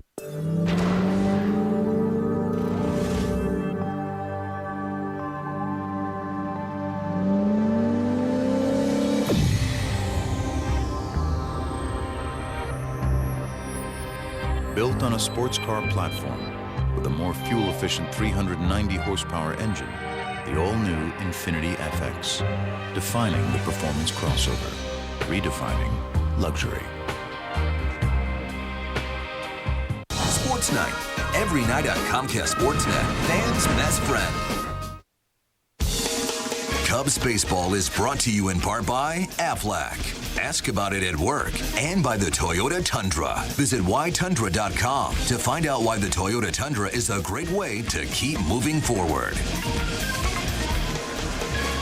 Fountain Square in downtown Cincinnati. Jay Bruce with a grand slam off John Lieber. Cubs will use a pinch hitter for Lieber after Kosuke. It'll be Casey McGee. And as Bronson Arroyo now has a 9-0 lead. A lot of air under that ball as Dickerson will go into right center and retire Kosuke for the first out.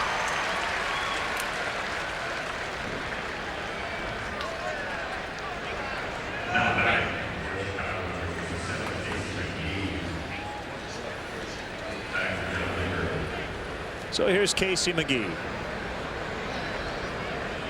Well, hopefully Casey's been paying attention over there on the bench or up in the clubhouse, perhaps watching on television the deliveries of Bronson Arroyo.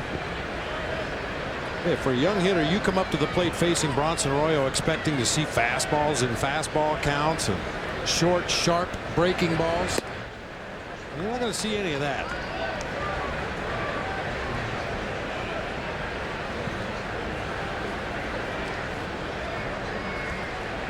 The pitch to McGee is low and outside on a breaker. Things were looking so good for the Cubs. They had won 7 in a row. They followed that up with a 5-game skid, and they're staring at what would be their 6th straight loss if they can't mount an improbable comeback. They've been shut out twice in their last 3 games as McGee went around. 2-2.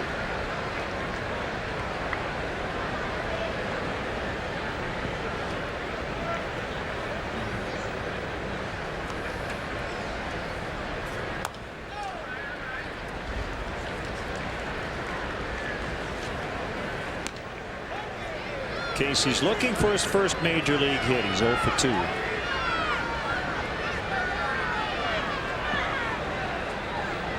Born in Santa Cruz, California. Swing and a miss, strike 3.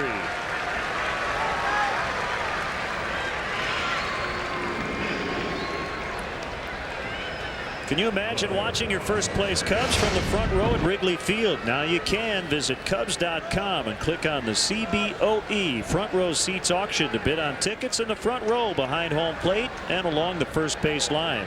The auctions for the last 2 home series, final homestand coming up against the Brewers and the Cardinals, are going on now.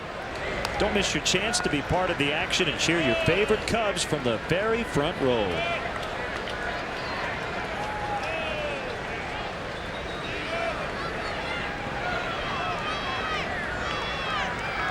We want to welcome, and I want to apologize to Double-A pitching coach at Tennessee, Dennis Llewellyn. He is now with the Cubs and among the traveling party. And I mentioned he was going to be here the other day, and I called him Doug Llewellyn.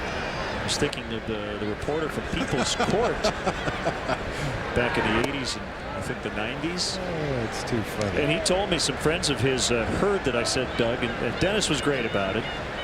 Dennis Llewellyn. Just call him Lou. That's what everybody else calls him. There you go. Casey Kopitsky, the roving minor league catching instructor, also with the ball club. Nice treat for those guys that have been traveling all over the country all summer long, or in the minor leagues all summer long, to get an opportunity to come up and join the big league club. Rehab coordinator Chuck Boffman also here. 3-2 pitch, and Soriano lays off, ball 4.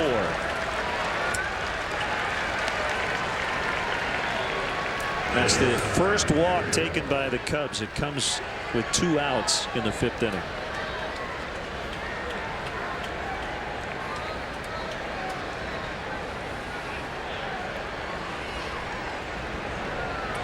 Belated happy birthday wishes to big Cubs fan Casey Toomey, who turned 15 earlier this week.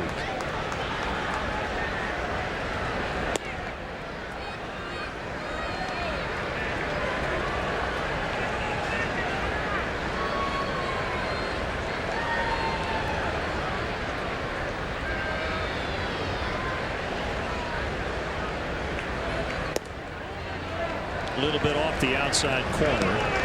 Those are back-to-back batting practice fastballs at 76 miles an hour. That's not a straight changeup. That's a fastball grip that he's using. He just takes a lot off of it, tries to float it up there for a called strike.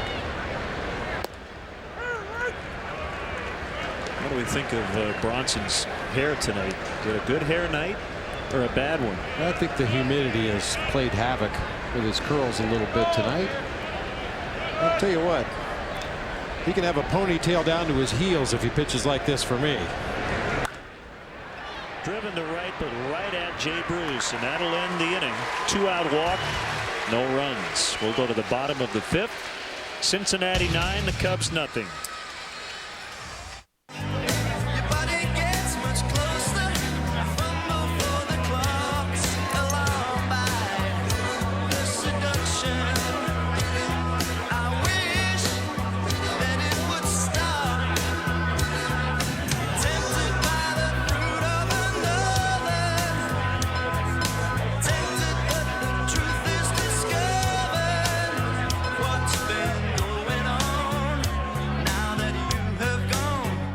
See skies of blue. Some people feel it knowing they're covered wherever they go.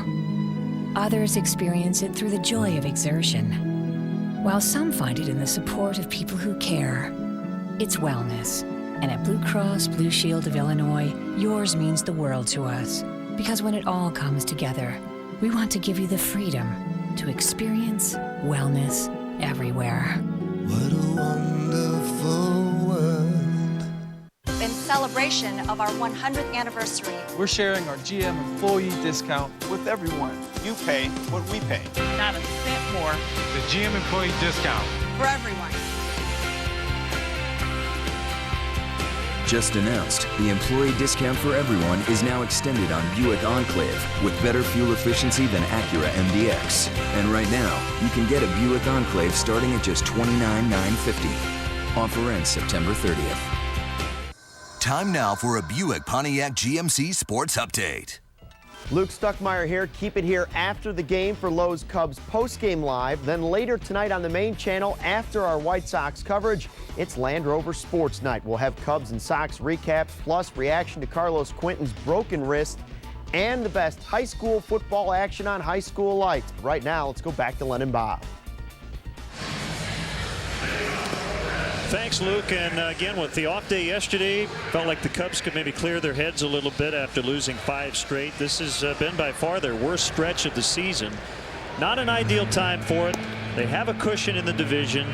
I'd like to see at least the offense get going here late to add some momentum into tomorrow night. You know, Len, we've heard a lot of comments recently during the course of this 5-game losing streak, and the Cubs are very confident that they have a good team and that things are going to be just fine. You'd like to start seeing some signs of it, however. We've tipped our cap to a lot of opposing pitchers who, granted, have thrown very good ball games against the Cubs, but at some point you have to quit saying you're a good team and start showing you're a good team. Then you have to be thankful about the lead that the Cubs have built, because without that, their situation would look a lot different. The bottom line is you want to control your own destiny. You want to win this thing, play well, not worry about what anybody else is doing. Fortunately, other teams have helped out by beating the Brewers and the Cardinals and the Phillies. Angel Guzman with his second appearance since coming back from Tommy John surgery. Facing the catcher Ryan Hannigan.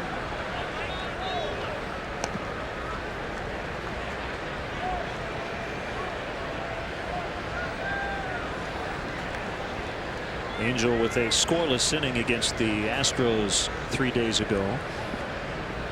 Gave up a hit and a walk, but no runs.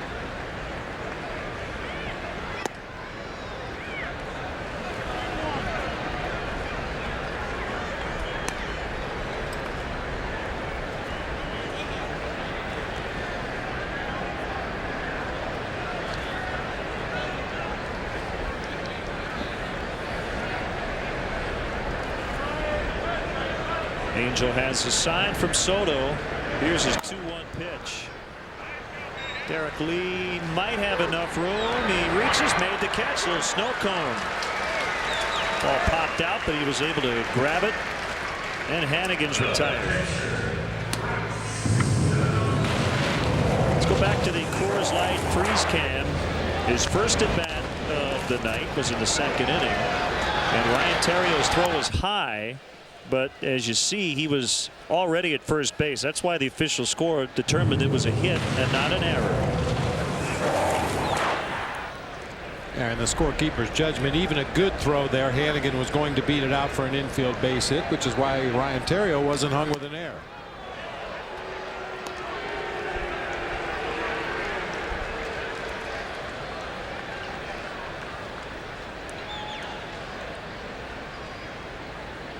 The 1-0 pitch, swing and a miss. 94 on the heat.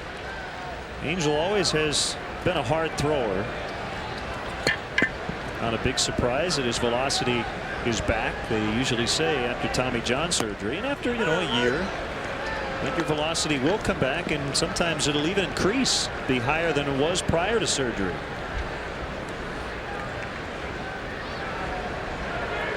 Tomorrow, by the way, will be the 1-year anniversary of that surgery as he freezes Arroyo 2 down.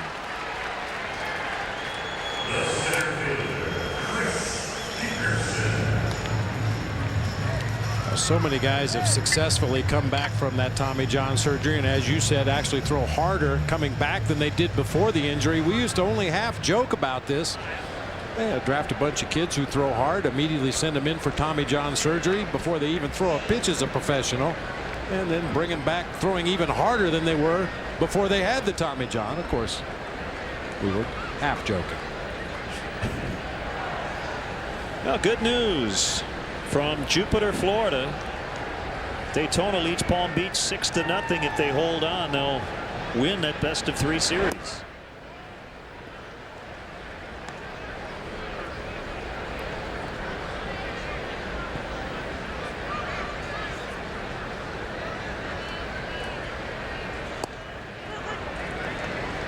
Outside corner strike on Dickerson. 1 ball, 1 strike.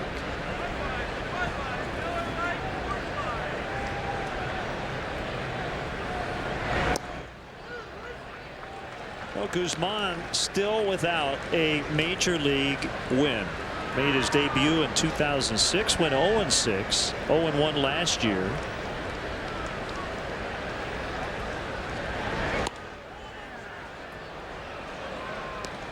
So how about a 12-run 6th for the Cubs? That would make your first win memorable, that's for sure. Get Angel his first major league victory.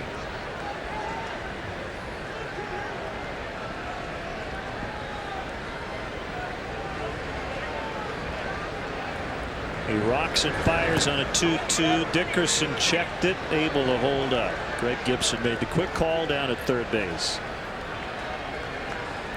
Well, did you see instant replay was used the other night? Wednesday, the Yankees and the Rays. A-Rod crushed one behind the left field foul pole, hit the catwalk. The on-field call was a home run. The replay simply confirmed it. The process took 2 minutes 15 seconds to complete. Not bad. That's how it's supposed to work.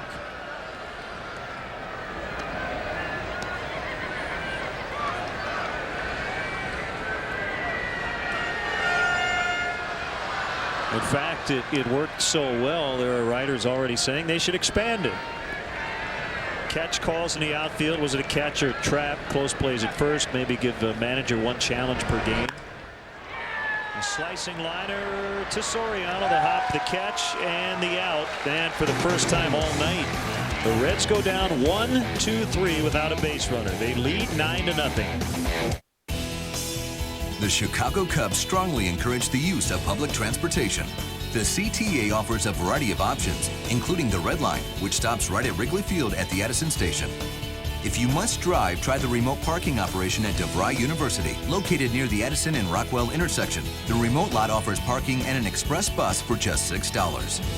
For more details, call the CTA hotline at 773-836-7000 or visit Cubs.com.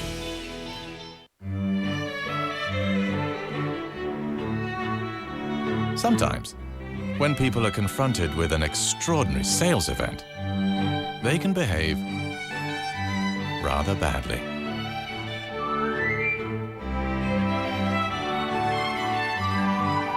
So it's with some trepidation that we announce the Land Rover 60th anniversary sales event. Extraordinary offers on all models until September 30th. Remember, behave yourselves.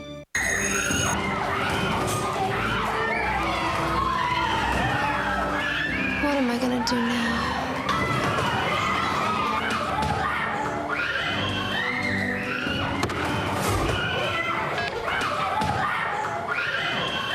Hello, Jimmy John's.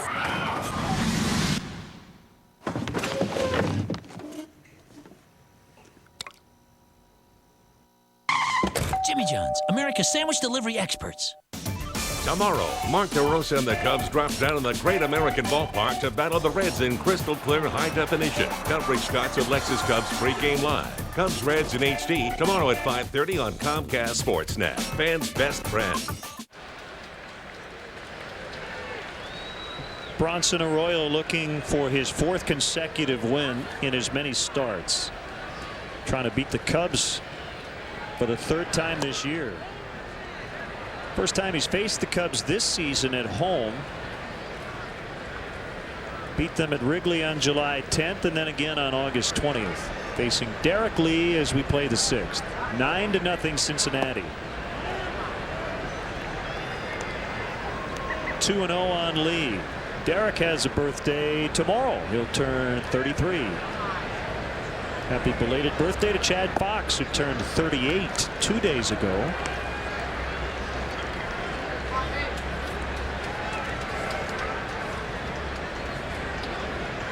Chad's still on the disabled list with ulnar neuritis in his right elbow.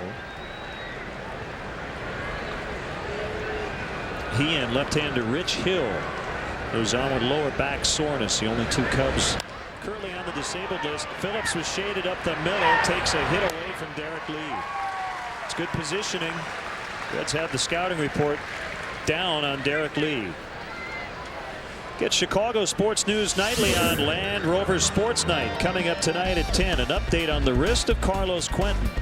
Plus the Bears preparing to take on the Colts. Join Gail and Luke for Land Rover Sports Night tonight at 10. Only on Comcast Sportsnet. Fans' best friend. Are you going to stop by the new football stadium Sunday night in Indianapolis? Catch the Bears and the Colts on your way home? I'll probably be tuned in on the radio, but I don't think I'm going to stop. Be singing "Go Cubs Go" all the way home. There you go.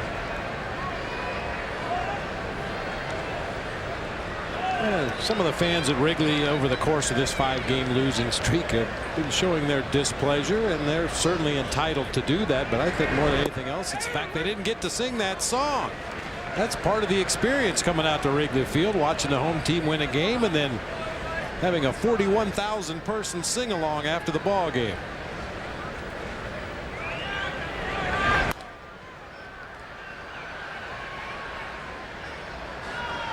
Well, I'm as guilty as anyone in just saying this team is fine. I mean, you look at the math, you start crossing off the days. The Cubs are in excellent shape as it pertains to making the playoffs, but it is an example of how things can change quickly. You had a team that was on a great roll, got up to 35 games over 500, and just like that, everything turned. And it doesn't feel good at all. Can sit here and say, well, they're 30 over 500. I thought Phil Rogers wrote a great article today in the Chicago Tribune, just basically saying that, you know, the Cubs are in, they're going to get in. Whether or not the Brewers catch them is another story. But I think the big question or the big concern, however you want to put it, over these last 3.5 weeks as Ramirez gets under one, is going to be making sure Carlos Zambrano and Rich Harden are as close to 100% as possible when the playoffs start. I mean, you want to see this team turn it around and get on a roll, which it will. It's just a matter of time. But long term, Bob, they need their starting rotation really has been the strength all year, along with the consistent offense. But you need your top guys to be ready to go when the playoffs start. Well, and Lou has spoken about that all season long. As good as the offense has been, whenever you ask him about the success of the team up to this point, he talks about pitching and defense. And certainly, you know, a less than 100% Carlos Zambrano, a less than 100% Rich Harden, and some of the shoddy defense we've seen over the course of the last week is not a good formula going into the postseason. And the defense, more than anything else, is just a matter of concentration. You got to move your feet. You got to keep your eye on the baseball. You got to practice before the ball game. Get into your good habits. Carry them right into the ball game with you.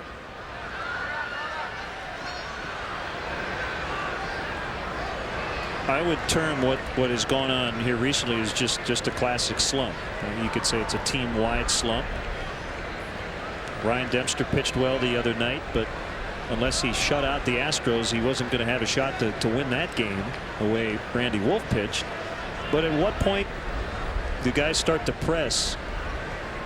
I don't know if they're at that point now or not.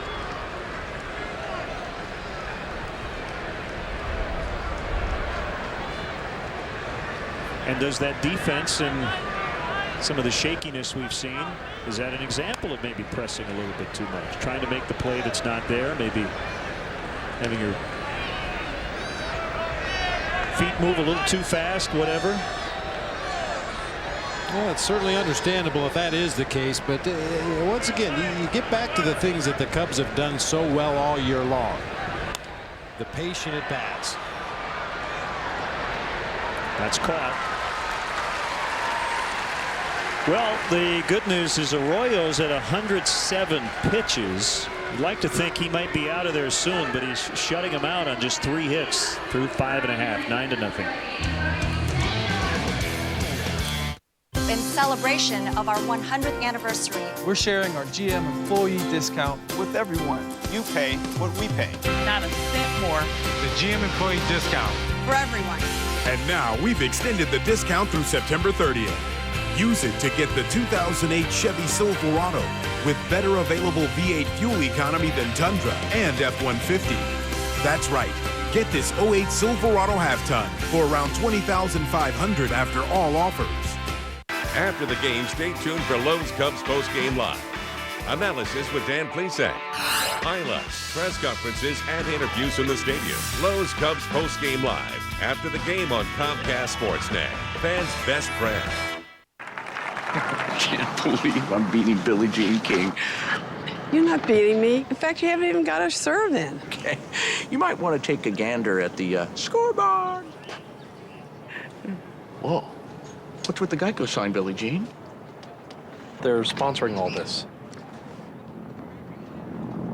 I get it. I quit, but I get it. Oh, look, that's hilarious. Geico. 15 minutes could save you 15% or more on car insurance.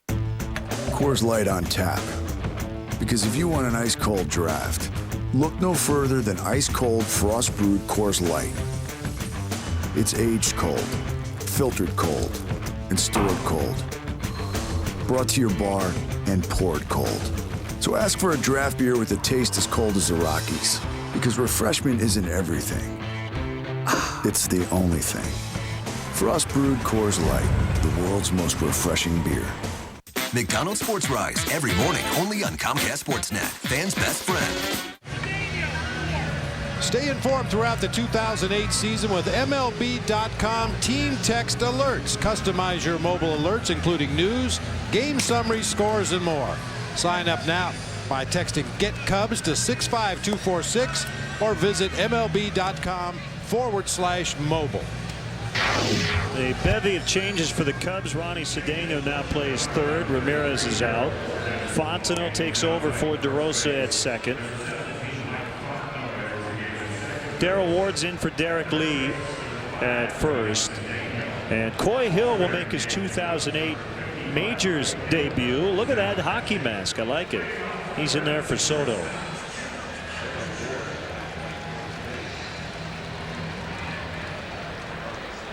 And it looks like the changes are all straight up.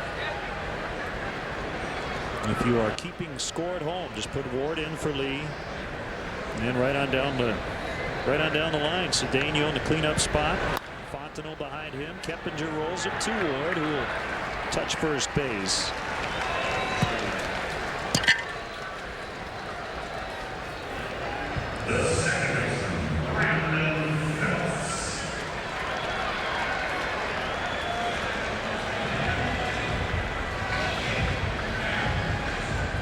Here's Brandon Phillips. 9-0 Cincinnati. One out here in the bottom of the sixth.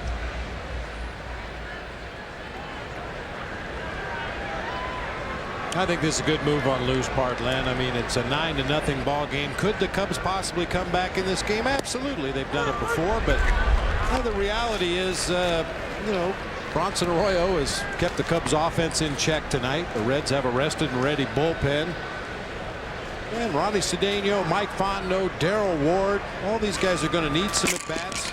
You want them to be sharp as well for the stretch run. There's an opportunity for those guys to get in there and get a couple of at-bats at the end of a ball game, play some defense.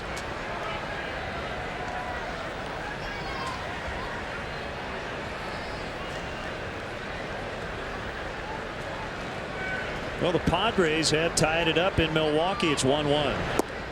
They're now in the bottom of the fourth. Again, Josh Gear, a right-hander against CC Sabathia, who has not lost with the Brewers. And Adrian Gonzalez, fielder's choice. That's how the Padres tied it. As Darrell made a nice play on the backhand, trapped it and was able to get to first base. So the first two outs of the inning, 3 unassisted.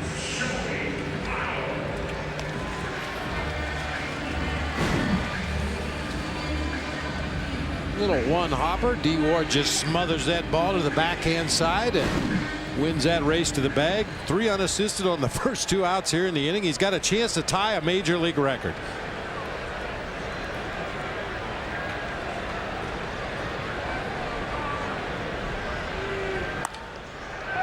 There's that guy again. Joey Votto hits a gapper As Edmonds cuts it off, Votto running hard. He's going to slide in safely. He has a home run, 2 walks, a double, 3 RBIs, and in position possibly to score his 3rd run.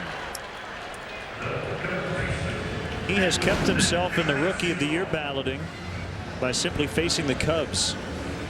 Unbelievable. Boy, and he turned around a 95-mile-an-hour Angel Guzman fastball and jerked it back to that gap in right field like it was nothing. He's proven to me he can hit a fastball.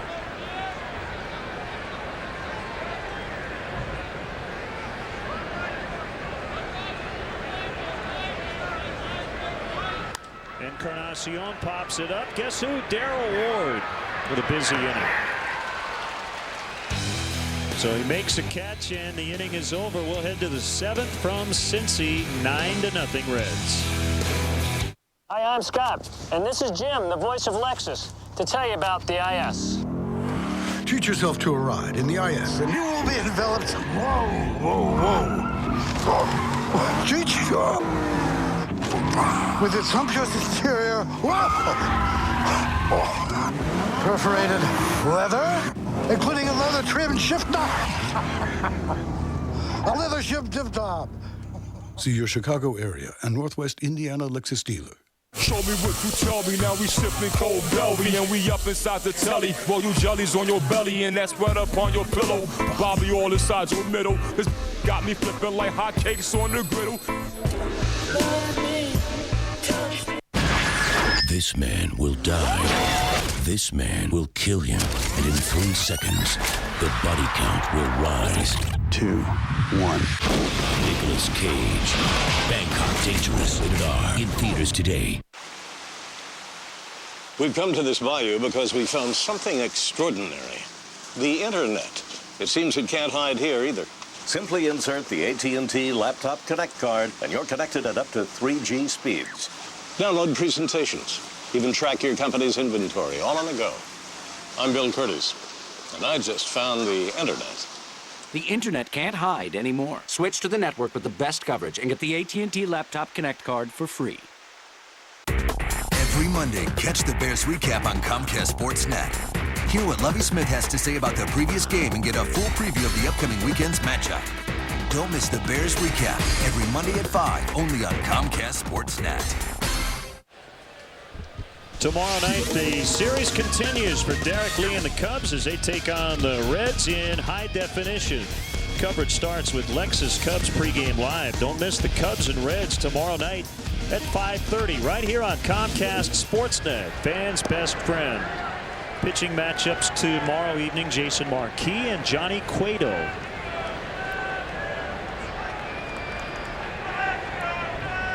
Cueto had his last turn skipped because of a posterior strain in his right elbow.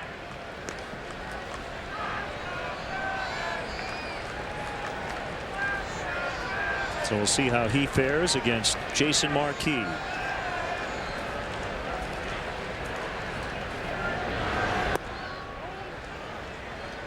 It's 2-1 on Jim Edmonds. We're in the 7th. Bronson Arroyo in complete command tonight.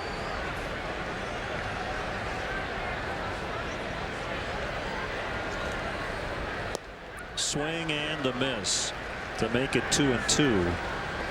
Bronson Arroyo, 6'5", 194 pounds, 31 years old, born in Key West, Florida.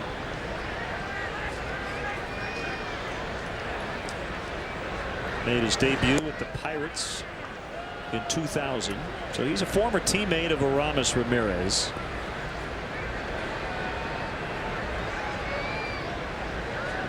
Then 3 years with the Red Sox. And this is his 3rd season with Cincinnati. Ball 4. Edmonds draws the walk.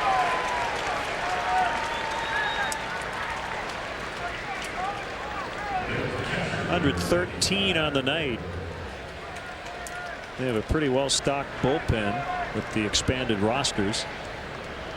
So we'll see how far Dusty goes with Bronson Arroyo. Looks like they're going to get some action going as Coy Hill gets his first plate appearance this season in the majors. He's a switch hitter. And he takes strike one. Solid numbers for Coy Hill at AAA Iowa this year. 17 homers with 64 runs driven in. You may have read the story. We talked briefly about it the other night, and he hits one out in the alley left center. It's going to one-hop the wall. Jim Edmonds is going to be sent by Mike Quaddy, and the Cubs will break the shutout. Coy Hill with an RBI double. Finally, the Cubs fans in attendance with something to cheer about tonight. I'm sure that feels great for Coy Hill, whose career could have been over after a gruesome table saw accident in the offseason. He badly severed several fingers on his right hand. And because of that accident, and you mentioned the fact he's a switch hitter, he's got tape at different spots on the bats that he uses from the different sides of the plate. His right hand is the bottom hand as a left-handed hitter. He's got extra tape wrapped around down near the knob to help him get a better grip on the bat. As a right-handed hitter, that taped area is higher up on the handle where his right hand is, as the left hand is the bottom hand. Just an amazing story that he's able to come back at all. You can kind of see the pinky finger and the ring finger in particular suffered a lot of damage. He was working on a window frame project in October of last year when he badly cut the hand, almost lost most of his fingers, his thumb, the middle ring and pinky fingers all badly damaged. He had to have surgery essentially to reattach those digits.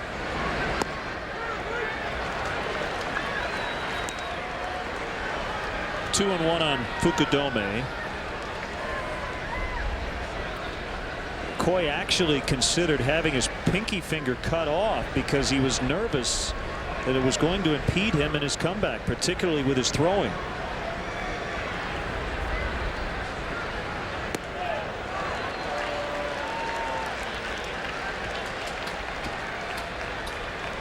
A 3-1 the count.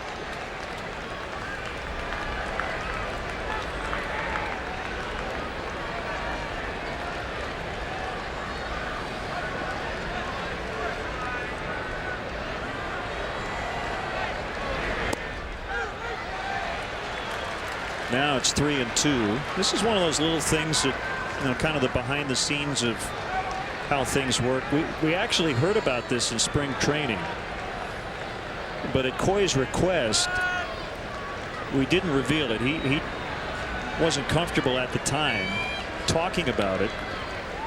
I think that was the right move because it's such an incredible story. And I saw him doing tons of interviews this week with the media back in Chicago. I don't think Coy was emotionally ready to talk about it. That one's drilled foul by Kosuke. And I haven't asked him about it, but just as he was getting into spring training, I don't think he wanted that distraction as he was trying to find a way to make the opening day roster. But I'm glad he revealed it because it's such a great story that he was able to come back. He had to relearn how to do things all over again. Actually, to the point where Kosuke is going to ground one up the middle of the field to Keppinger, no problem. If I read the story correctly, they had Coy hold a baseball in his left hand as if he were going to throw it. They saw the position of the fingers, and that's how they positioned the fingers on his right hand when they reattached them, so that he would be guaranteed he could get a grip on a baseball and make a throw. So that's it for Arroyo. Dusty Baker will dip into his bullpen here in the 7th inning. Heineken called to the pen. We'll tell you about the new Reds pitcher when we come back. Here's something to celebrate. A new Applebee's neighborhood value. Endless favorites starting at $9.99. Choose from sweet and meaty riblets, panko-crusted shrimp, or golden delicious chicken tenders. Your choice, all you can eat, starting at $9.99. Be ashamed not to have a cold beer with that. It's an all-you-can-eat dinner, but you gotta hurry. Endless riblets, shrimp, or chicken tenders, starting at $9.99. Only at Applebee's. It's a whole new neighborhood. Legend has it, Rocky Mountain miners knew how to celebrate with get-togethers called banquets. Their beer, Coors, they called it banquet beer. brewed with Rocky Mountain water and only the best high country barley for a full flavored taste. Savored by generations since 1873. Times have changed. Coors never will. Coors, the banquet beer. We've created a Chicago destination that's truly unprecedented. A celebration for the senses, where the night comes alive and stars electrify your soul. The all-new Horseshoe Casino, where entertainment knows no bounds. Now open.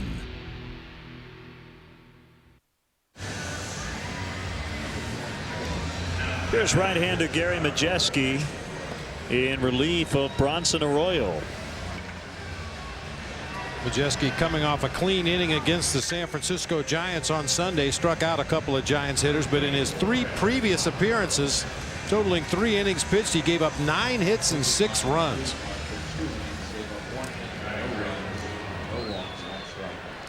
Henry Blanco will bat for Angel Guzman. That's a good way to get you on television. That works every time.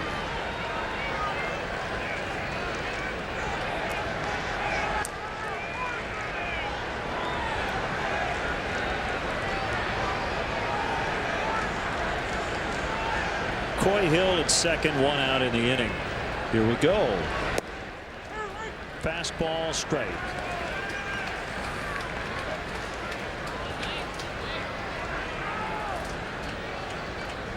And we've talked a lot about the expanded rosters after September 1st and the army of players of seemingly available to every manager in baseball.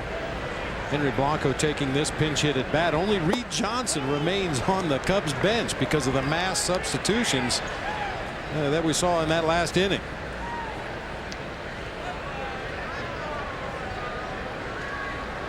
We got an email from George Avaliotis. I hope I'm pronouncing your last name correctly, George. Retired from the Marines, Fayetteville, North Carolina. Says, would you say this slump is in some way beneficial, referring to the fact that while it hurts to watch, it's better now than in the playoffs? I've heard that theory that, of course, it'd be better now than in the playoffs, but I don't think this slump is beneficial to anybody.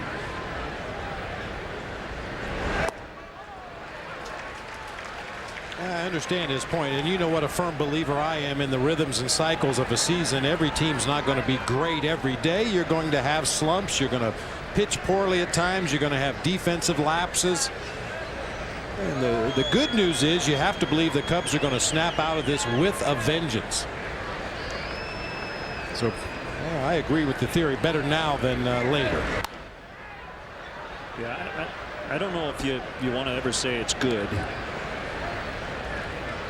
And I hate to just fall back to the it is what it is line, but it is the ebb and the flow of a season. And it hasn't been pretty here over the last week or so. But you find a way to dig yourself out of it. Broken bat floater, hit foul. Well, we talked about it the other day at Wrigley Field as well, Len. I mean, I think what the 5-game losing streak and trailing 9-1 in the ball game tonight points out is how good the Cubs were up until that point.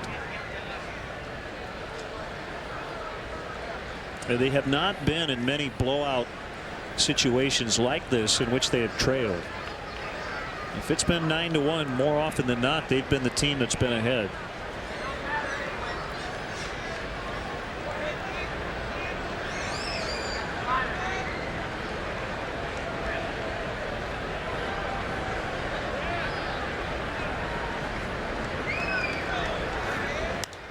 Henry Blanco sends it deep, but he didn't get it.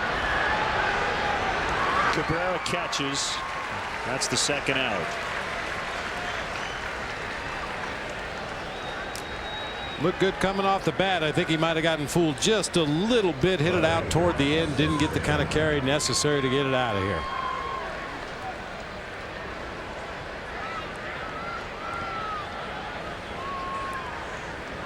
Well, we'll keep an eye on the Houston Astros as they have found a way to somewhat get back into the wild card race. I think it's interesting that they're at Colorado this weekend because it was the Rockies last year who won, what was it, 14 out of their last 15 to get into the playoffs, including that one-game playoff as they beat the Padres to take the wild card. Well, it's no score in the bottom of the second. The Astros just 6 back of the Brewers. They're in 4th place, but they're only 1 behind St. Louis and 2 behind the Phillies. I would give the Astros a much better shot if they still had games against the Brewers on their schedule. They don't. That makes it a lot more difficult because not only do you have to win, but you need somebody else to lose. But they're not done just yet. Well, the way they looked in that series at Wrigley Field looks like, are they ever going to lose again? But it's the old adage, you're never as good as you look when you're that good. You're never as bad as, for instance, the Cubs have looked over their last 5+. It's always somewhere in the middle.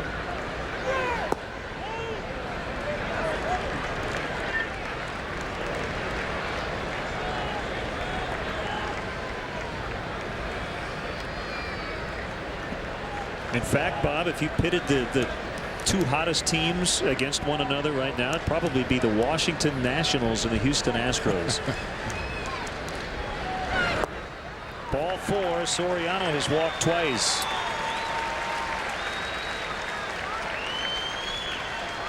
And along those lines, if you're the general manager or the manager for teams like the Nationals or maybe the Reds, who came in playing okay here lately, they had won 4 of their last 6. Got to be careful with your evaluations in September with teams that aren't playing for anything, even though you're playing for a job next year. On the other hand, this is a chance for some young players to make an impression and at least put themselves higher on the depth chart going into spring training next season. People that have been around the game of Major League Baseball for any amount of time, especially the scouts who for a living they watch baseball, they evaluate talent, they never get too excited about guys in spring training or in September. Certainly guys can open your eyes, they can do some things that will put them on the radar, but you can't get too crazy about the numbers you see in spring training or September because of the thing you just mentioned. Teams are out of a race. They're not really playing for anything. Guys are just up there playing for next year's contract, and occasionally you can be deceived by what you see in September.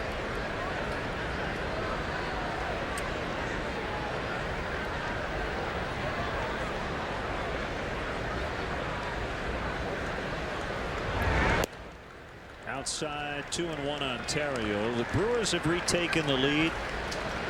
In Milwaukee, it's 2-1 Brewers in the 5th over the Padres.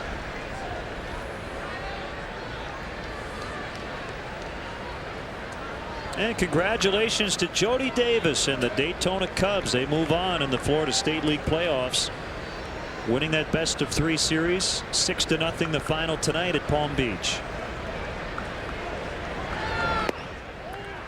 3-1. This has been by far the best inning for the Cubs tonight. We've seen some deep at bats, starting to grind them out a little bit as they knocked Arroyo out of there, and now facing Majeski. You know, we started to talk about that earlier, Len. What is it going to take to snap out of this offensive slump? And you hope guys don't put too much pressure on themselves. I need to do this to get us out of the slump, because that's not what's worked all season for the Cubs. What's worked is, what can I do to set it up for the guy behind me in the batting order? And in a lot of cases, that meant taking a base on balls. It's that old cliche about trying to do too much. And they're loaded up for Darrell Ward. I mean, the constant pressure that the Cubs offense was able to put on opposing pitchers, especially in that first half of the season, They rarely went down 1-2-3. The pitch count for the starting pitcher was always elevated early in the ball game. Consequently, you got into that middle relief, which is when you really have a chance to score some runs in a ball game. Dusty has a left-hander Bill Bray ready, and he's coming in. Heineken called to the pin. Cubs trail by 8. They do have the bases loaded here in the 7th. In celebration of our 100th anniversary, we're sharing our GM employee discount with everyone. You pay what we pay. Not a cent more. The GM employee discount. For everyone. And now we've extended the discount through September 30th. Use it to get the 2008 Chevy Silverado with better available V8 fuel economy than Tundra and F-150. That's right.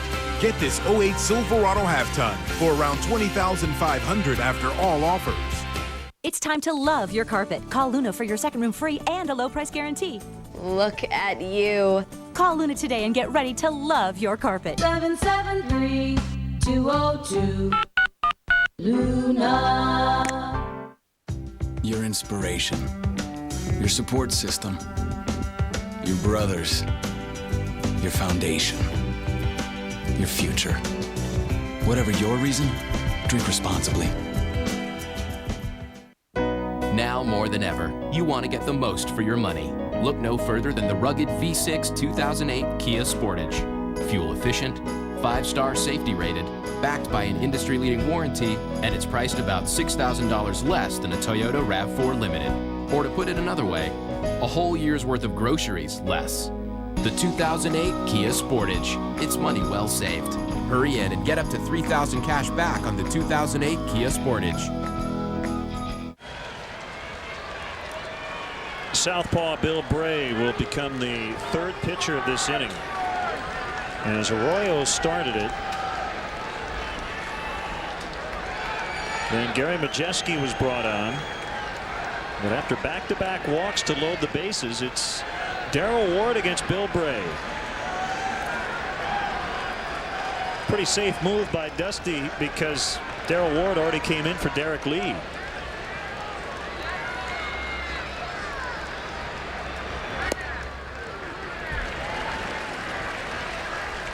One strike. There are a lot of difficult decisions managers have to make. That one was not one. Even though his team is up 8, wanted to match up. Cedeno's on deck. The Cubs with a run here in the 7th. They're still down a bunch.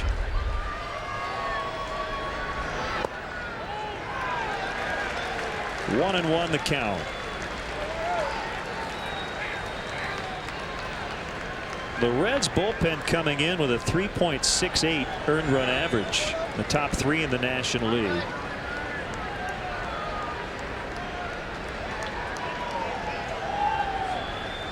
Much better than the starters. They came in 14th with a 5.10.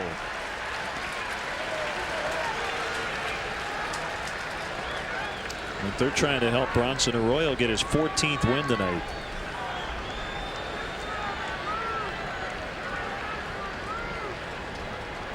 Bray with a career high in appearances. This is his 55th. And he has a sign from Hannigan. The kick in, the pitch, swing, and the miss. He strikes out Darrell Ward with the bases loaded. 7th inning stretch time. Cubs did break the shutout, but they still trail 9-1.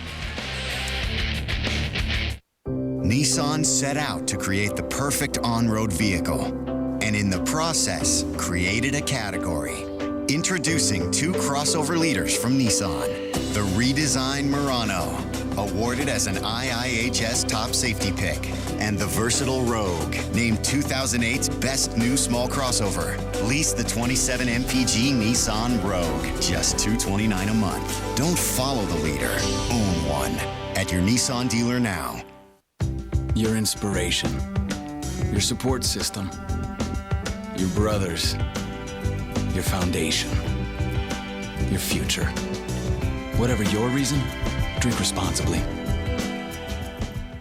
Menards is the place where you'll always find quality tools for the best prices. Right now, all Performax power tools are on sale. They're tough and durable. Choose from table saws, sanders, scroll saws, and much more. This 10-inch table saw with stand is only $99.88. Make your cut straighter and faster with long-lasting Super Duty contractor saw blades by Oldham. This 7 1/4-inch blade has 24 carbide teeth. A 3-pack is only $9.99 after rebate. Save big money at Menards. Hey Cubs fans, are you looking to get tickets to the hottest Cubs games this year? Visit Cubs.com and click on StubHub, the official fan-to-fan ticket marketplace of Cubs.com. Don't miss all the fun and excitement at the friendly confines with StubHub. There's always a ticket available to a Cubs game. Time for the Nissan drive of the game. Jay Bruce with a grand slam in the 4th inning. He got every bit of it. 391 feet to the opposite field, clearing the bases. Nice job by Angel Guzman in relief today. 2 innings of 1-hit shutout baseball, and he'll give way to right-hander Kevin Hart. Well, Kevin got called up earlier than the Cubs originally had intended. Looked like he was going to finish out the playoffs with Iowa. The Cubs had that long extra innings game the other night. Sean Marshall now in the starting rotation, at least this time around. Chad Godin has been unavailable with back issues, so he came up before Wednesday's game and trying to get through the 7th and maybe the 8th here tonight.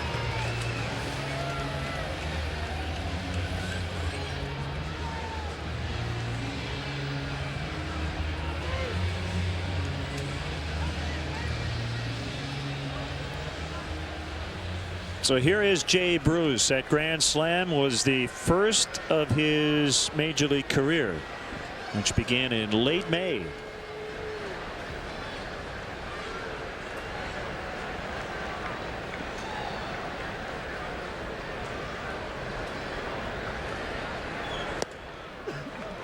Trying to hit another one on that swing. 1 strike.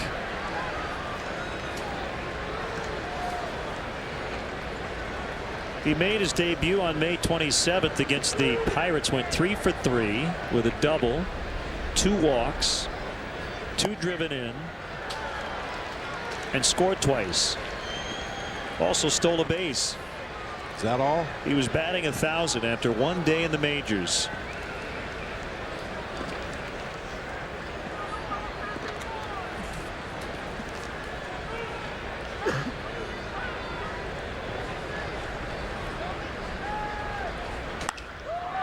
Rocketed past Mike Fontenot. Kosuke will cut it off. Bruce on his way to second, and he's going to get in.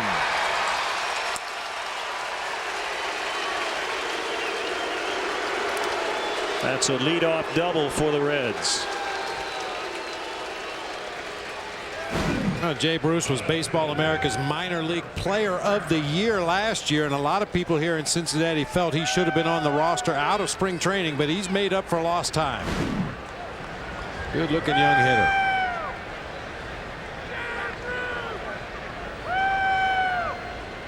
One little subtle note: Kevin Hart and Coy Hill, they've worked together a lot this year at the AAA level. Well, they should know better than to throw that hittable a pitch on an 0-2 count then. I mean, granted, it's an 8-run ball game, and Kevin Hart just in here to get an inning of work, and Coy Hill getting an opportunity to get behind the plate, but that's pretty much universal in baseball. An 0-2 pitch shouldn't be hammered that hard. 0-1 on Holbert Cabrera. The kick and the pitch. Breaking ball outside. Last season, Kevin Hart was the Cubs minor league pitcher of the year. Combined to win 12 games at AA and AAA. Was terrific as a September call-up. 8 appearances, a 0.82 earned run average. That earned him a spot on the postseason roster.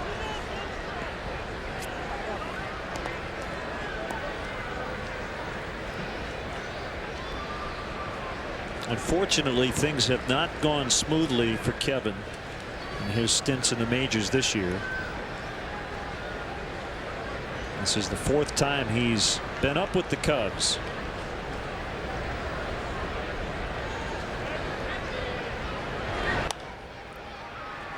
Little pop up on the right side. Fontenot will grab it. 1 away.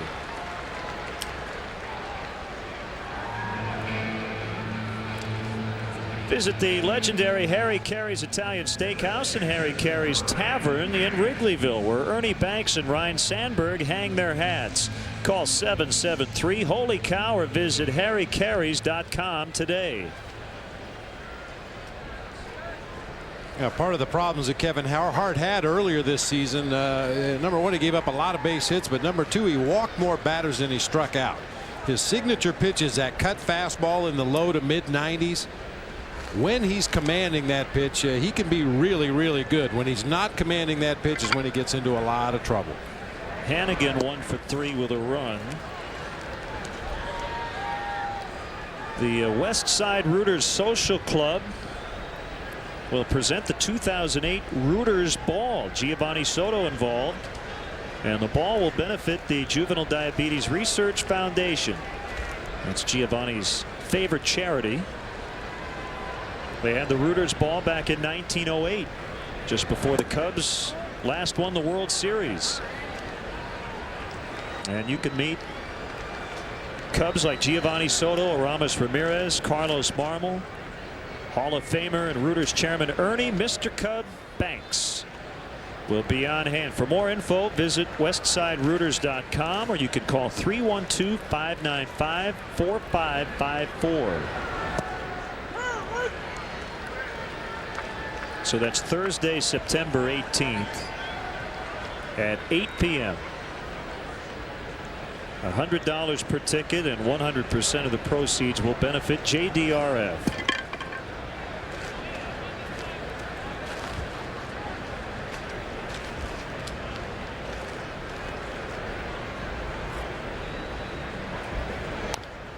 Off the end of the bat, and he taps it foul.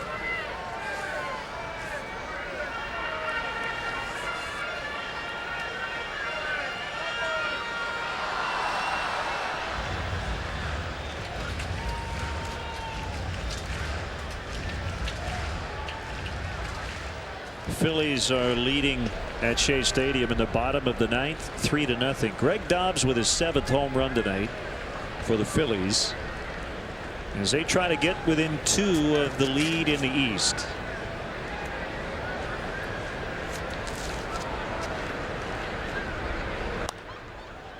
Fouled off to the right. They're scoreless in St. Louis. Marlins and the Cardinals now in the 7th inning.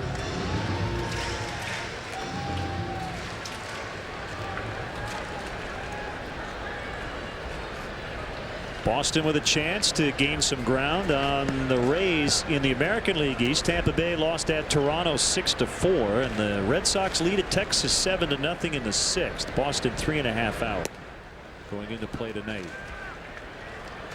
White Sox are crushing the Angels 7-0 in the bottom of the 5th, and the Twins lead. They're finally back home 6-1 in the 6th over Detroit. Sox lead the AL Central by a game and a half. And as Bob mentioned, later tonight, Arizona's at the Dodgers. Diamondbacks lead the NL West by 1.5. Base hit left center. Jay Bruce will score to make it 10-1.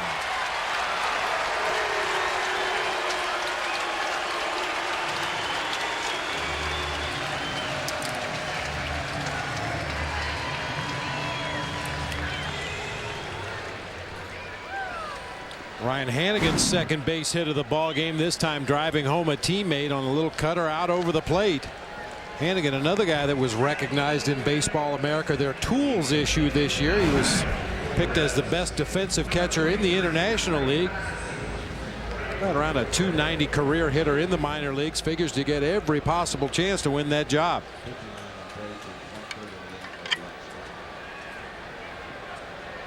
Former Cub Corey Patterson will bat for Bill Bray.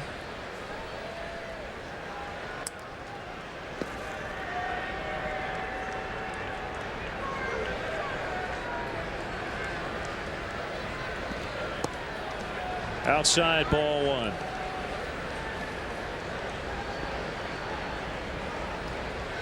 It's been a long grind for Corey Patterson, but he has his average over that 200 mark, hitting 202 before this at bat here tonight.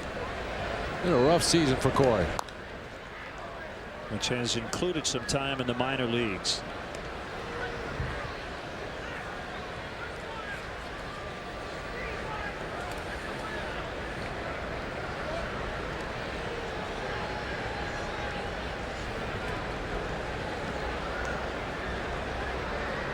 Hart has a sign from Hill. And the pitch. Popped up foul. And that'll be a souvenir. Boy, there are a ton of Cub fans in the ballpark. You see all that blue in the red seats. They haven't had a lot to cheer about, unfortunately. It's kind of a miserable day here in Cincinnati. We didn't see the sun all day. Pretty much rained throughout. We started 17 minutes late, and when we did start, the Reds pounded Ted Lilly early on. 5 runs over just 2 innings. Ted threw just 42 pitches.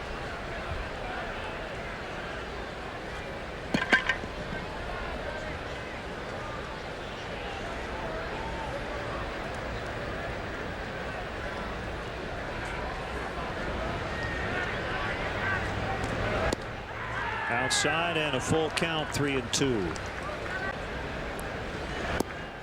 Well, we talk so much about guys like Ryan Dempster, Carlos Zambrano, Rich Harden, Ted Lilly, guys who will likely be a part of the postseason rotation. Well, to get out of this slump, the Cubs are going to be relying on their number 5 starter Jason Marquis tomorrow night, and their number 6 starter, so to speak, Sean Marshall, who will pitch on Sunday.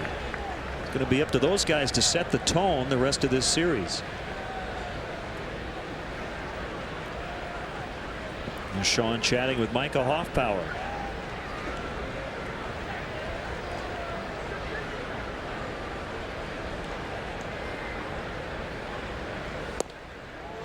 Another check swing by Dickerson, and third base umpire Greg Gibson made the call that time. 2-2.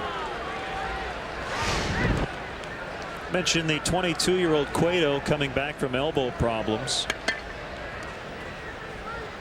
He's a strikeout pitcher, 146 over 155 innings.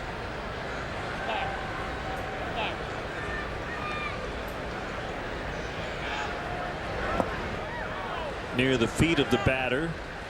And it's full, 3-2. Hopefully the Cubs offense will have that patient approach against Cueto tomorrow night, make him throw a lot of pitches early in the ball game and open up a can of bullpen very early tomorrow.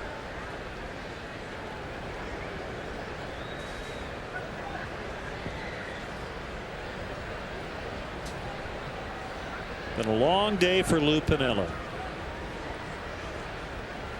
Runner goes on the 3-2, and Hart with back-to-back strikeouts ends the inning. But Ryan Hannigan with an RBI single, making it 10-1 Cincinnati. Thank you. How you doing? Oh, fine, thank you. 9, please.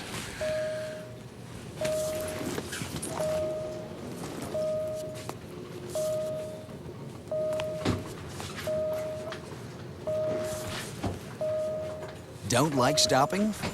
Fly Southwest Airlines from Chicago Midway to Denver for just $89 one way. And with our low fares and no hidden fees, what you see is what you pay. So book now at southwest.com.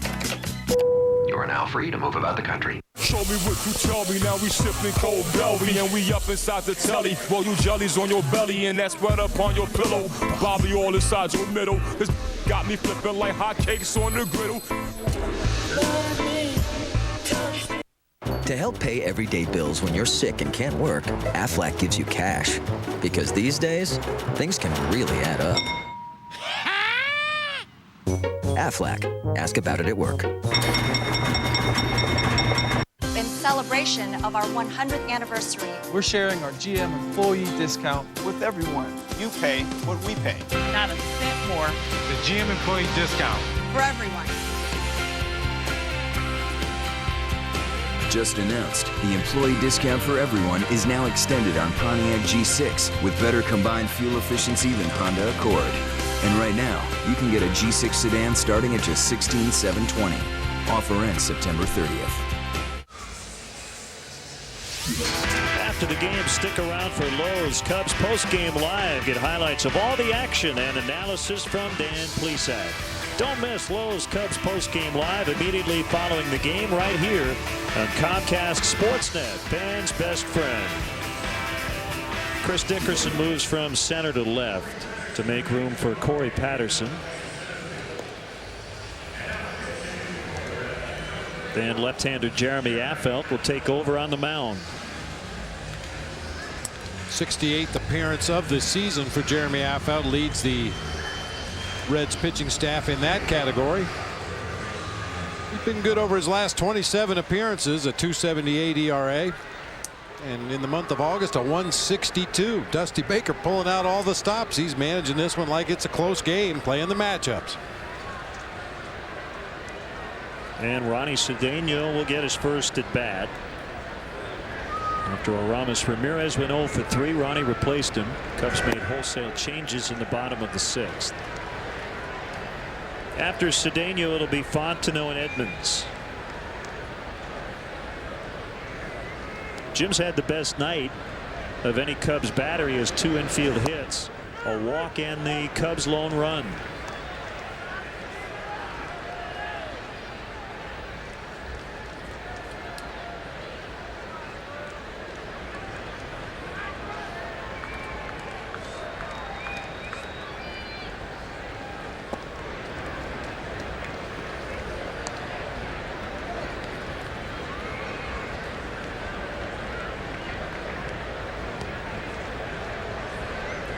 The last time the Cubs lost 6 in a row, end of May into early June of last season. Sky high Patterson. 1 out.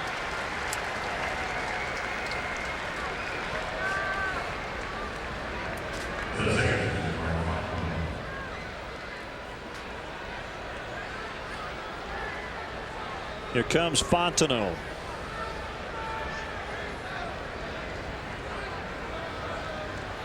Crowd of just over 31,000 here tonight. A lot of them Cub fans, as you mentioned an inning ago. A lot of blue hats and shirts in the stands. This is a Friday night in southwestern Ohio. A lot of the Reds fans, I would assume, are at high school football games tonight.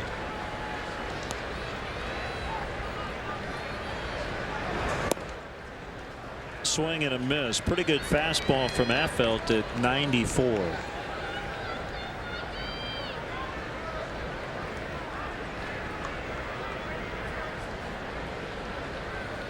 31,213 the announced paid attendance.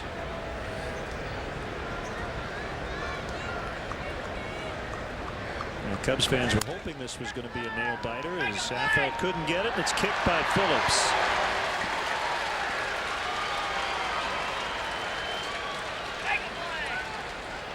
So Fontenot aboard with 1 out. That's a base hit. So all the hits except the Coy Hill double for the Cubs have been infield singles. There's a break right there for Mike Fontenot and the Cubs as well. Brandon Phillips can throw with authority from all different arm angles. We've seen him make that play where he backhands the ball and throws back underneath his left arm to first base, but after it ticked off his glove, he kicked it over to the left side of the infield. It'll go as an infield knock. Phillips is leading all National League second basemen in fielding percentage. Just 7 errors on the year.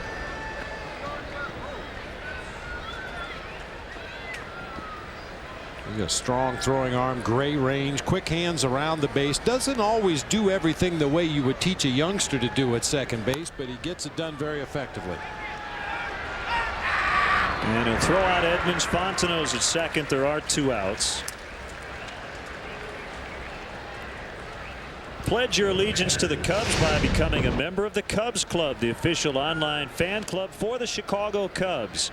Cubs Club members will receive benefits unavailable to other fans, including your very own 2008 membership card, MLB.com's game day audio for the 2008 regular season, and much more.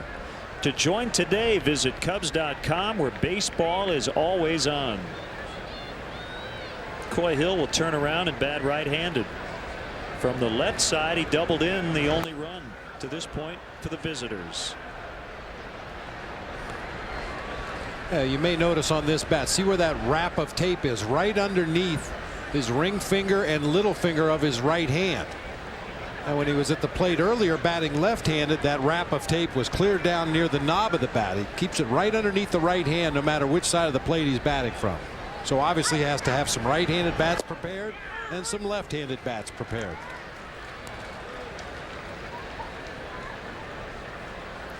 He didn't contribute a whole lot at the plate last year. He hit just 161, but the Cubs went 17-8 in his starts behind the plate before he was designated for assignment in August.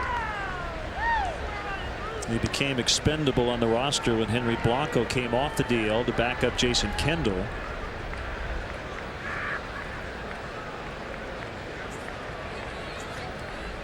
We talk about how things have changed. At one time it was Coy Hill and Rob Bowen. Before that, Michael Barrett was the everyday catcher. As I said, it became Kendall and Blanco.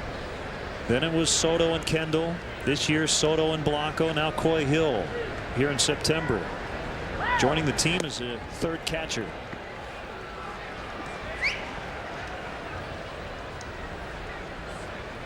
I think the Cubs are hoping that they're going to be pretty set at the #1 spot behind the plate for many years to come with Giovanni Soto. Oh, I agree with you 100%. But that being said, because of the nature of the position, you always have to have some prospects lined up. You know, you're one foul tip away from needing help behind the plate. That's just the nature of the game, the nature of that position. But certainly if he's able to avoid any kind of serious injury, Giovanni Soto looks like he's the real deal. And along those lines, your son Michael finished up his first pro season, and he finished the year in the 300s. Hit his first pro home run the other night. Base hit to right. Fontenot is going to be sent. Bruce had some trouble with it out in right. Coy Hill 2 for 2. And again, it's coming in a blowout. He will not get an RBI on that base hit, as Bruce will be charged with an error. But you're really happy for Coy Hill. He's batted from both sides of the plate tonight. He's 2 for 2, coming off that off-season injury. Put together 2 real nice at bats. The ball he drove into the gap in left center as a left-handed hitter, and that time going the other way as a right-handed hitter. And even though he won't get credit for an RBI because of the Jay Bruce error, Cubs get another run. Kosuke was late on that swing. 1 strike.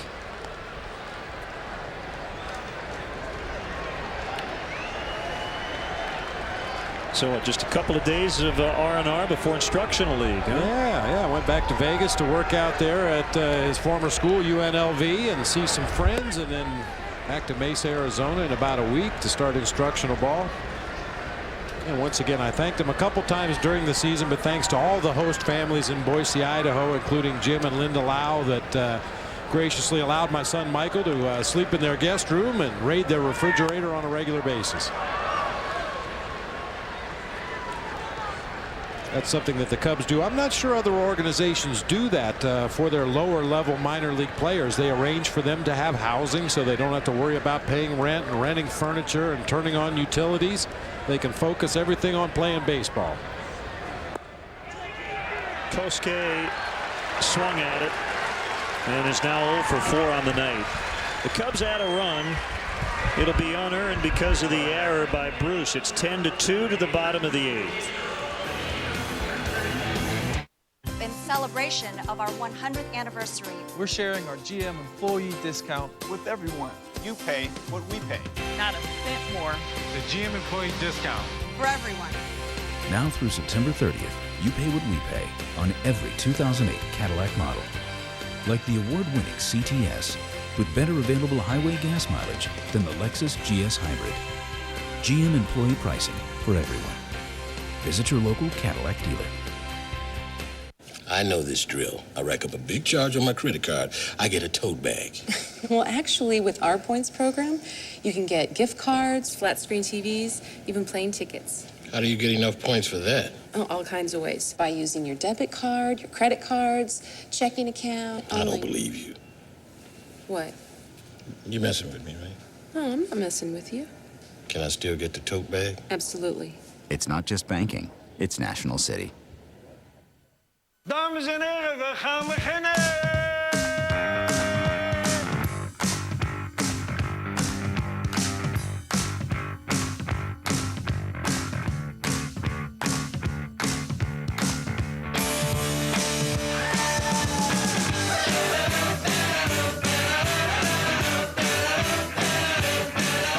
Exceptionally brewed for a taste that's pure Amsterdam. Amstel Light, one damn good beer. From the Comcast Sportsnet studios, it's a Cadillac Sports Update. Luke Stuckmeyer here. When it's all over, keep it here for Lowe's Cubs post-game live. Then later tonight on the main channel, after our White Sox coverage, it's Land Rover Sports Night. We'll have Cubs and White Sox recaps, plus reaction to Carlos Quinton's broken wrist and the best high school football action on High School Life. But right now, back to Len and Bob in Cincinnati. Thanks, Luke. Bottom of the 8th, Bob Howery will become the 5th Cubs pitcher to work tonight. And he'll face Jeff Keppinger to start it, as the Reds lead this one 10-2.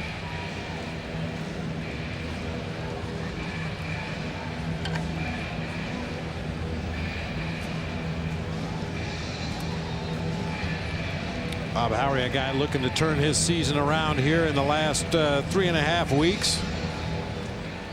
Kind of an up and down go for Bob. He's had some good outings. He's had a lot of bad outings.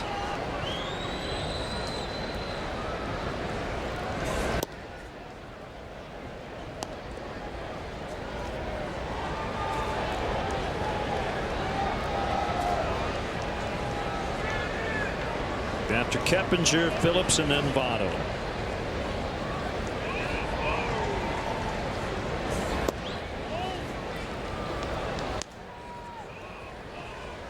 So tough for a short reliever who's in a slump to work his way out of it.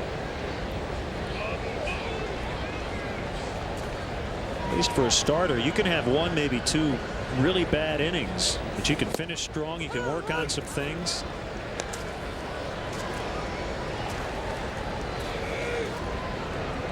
We've seen Bob on occasion maybe throw a slider a little bit more often, but the bottom line is he's a fastball location pitcher, and he has missed on his location way too much this season. He'd be the first to tell you that. He gets over to first quickly, but Darrell Ward got back there as well and gets the throw from Fontenot.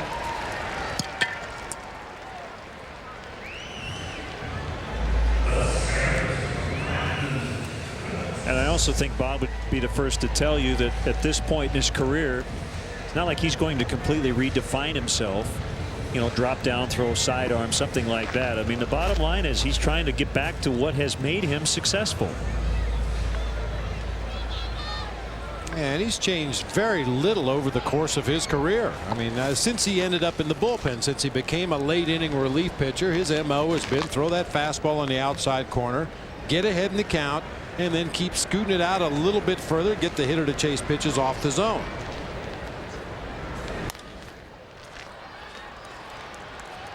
Kosuke will make the catch. 2 outs. But when you miss with that first fastball away, now you're in the hole 1-0. Now you can't afford to scoot it off the strike zone. If anything, you have to scoot it back toward the middle a little bit. And that's when you really become susceptible.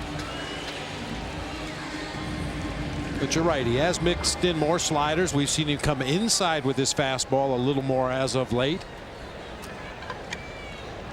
But it's not a complete retooling of his delivery or his arsenal or anything like that. Just trying to use his pitches a little differently than he has in the past. Votto cracks it. foul.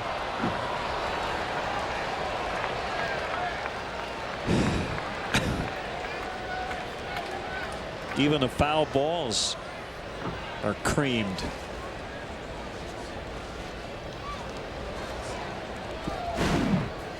Let's check out the catch. Wow. Is that a barehanded play? Yeah. Way to go, Dad.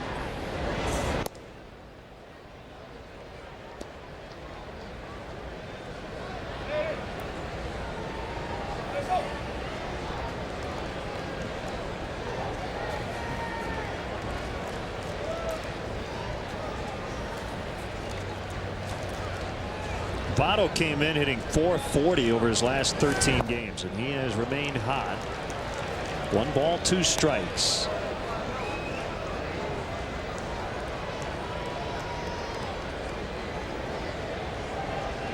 Looks like he's going to pick up the game-winning RBI in back-to-back games. He won it in the 8th against the Pirates yesterday afternoon. Go-ahead RBI single and a 2-run homer in the first inning tonight.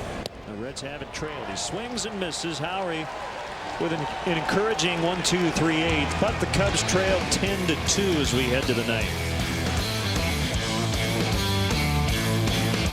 In celebration of our 100th anniversary, We're sharing our GM employee discount with everyone. You pay what we pay. Not a cent more. The GM employee discount. for everyone. And now we've extended the discount through September 30th. Use it to get the 2008 Chevy Malibu with better city fuel economy than Accord and Camry. That's right. Get this 2008 Chevy Malibu LS for around $19,000. Bank of America offers the opportunity to see Wrigley Field like you never have before. Take a 90-minute guided tour and check out the press box, locker room, dugouts, and much more. Tours are available on select dates and can be purchased by calling 1-800-THE-CUBS or by visiting Cubs.com. I am your idea, and I'm huge. Tab me, bind me, stack me, send me round. I'm your big idea. You can't stop this. I'm your biggest idea. And Rico moves me, shows me, sends me. Leaves me behind, but never in a bind. It's the big time. I'm your big idea. And Rico's how we go and go and go.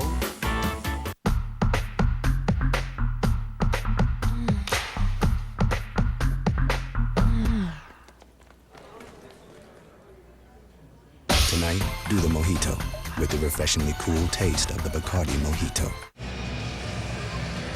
Here's the Felco Cubs upcoming schedule. Right back here on Comcast Sportsnet tomorrow night. Bob and I will take over at 6 o'clock. Then we'll have the second and third games in St. Louis coming up Wednesday and Thursday night as well. Jeremy Affeldt in his second inning of work gave up an unearned run in the 8th. And Reed Johnson is the last position player off the bench.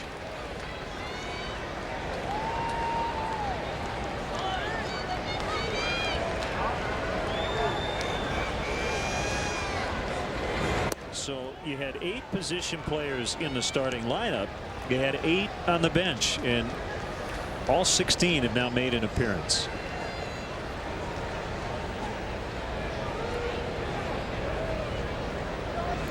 Chris and Dan will have post-game live following the game, so hang around. I think they're dry. They were in the middle of that downpour about 20 minutes before the scheduled first pitch.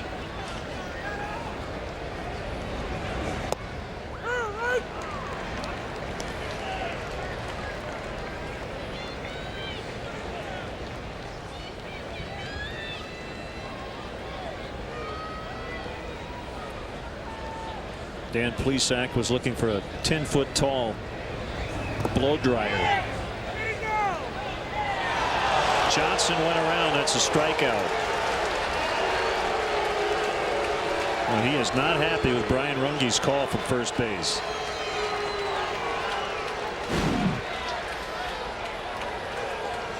He had every reason to be upset right there. Top of the 9th inning of a 10-2 ball game. Been raining all afternoon. Game started late. It's close enough for Brian Runge.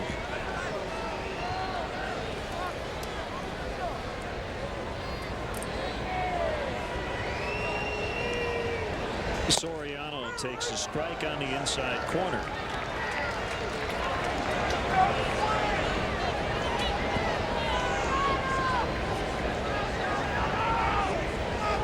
We have to assume he's available tomorrow. It's the 3rd straight strikeout for Affeldt going back to the end of the 8th.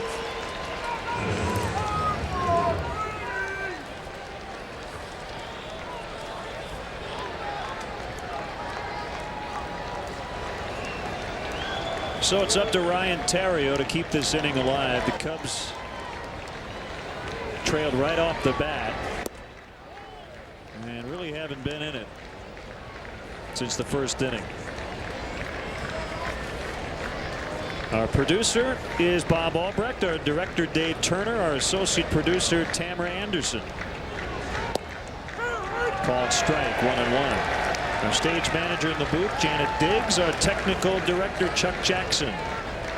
Good to have our tech manager, Mark Harper, on the trip with us. Jim Corno Jr., the executive producer of Cubs baseball here on Comcast Sportsnet. 2 balls and a strike. Thanks to everyone here on our crew in Cincinnati. Many braving the elements early on. Stopped raining early in the ball game, but unfortunately the Cubs haven't been in it. Check swing, he went. Been a lot of check swings here in the late innings called for strikes.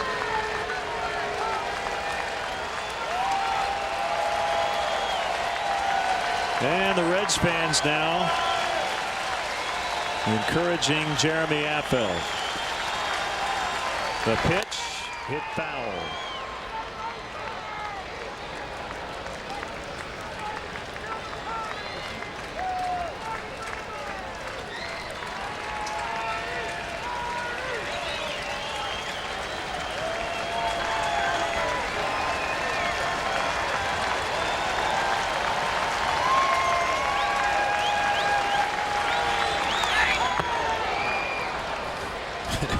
Ontario battling. I'll tell you, this is why he's had the year he's had. He refuses to give away an at-bat. Even down by 8 runs with 2 outs in the 9th inning. He's up there battling, fouling off tough pitches, hoping that Affeldt will make some kind of a mistake that he can drive into play somewhere.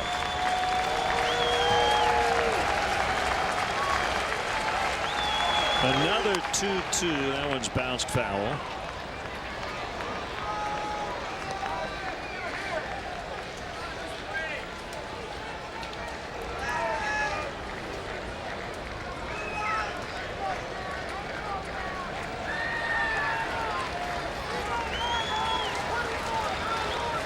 The Reds have already now announced tomorrow night's game will be a sellout.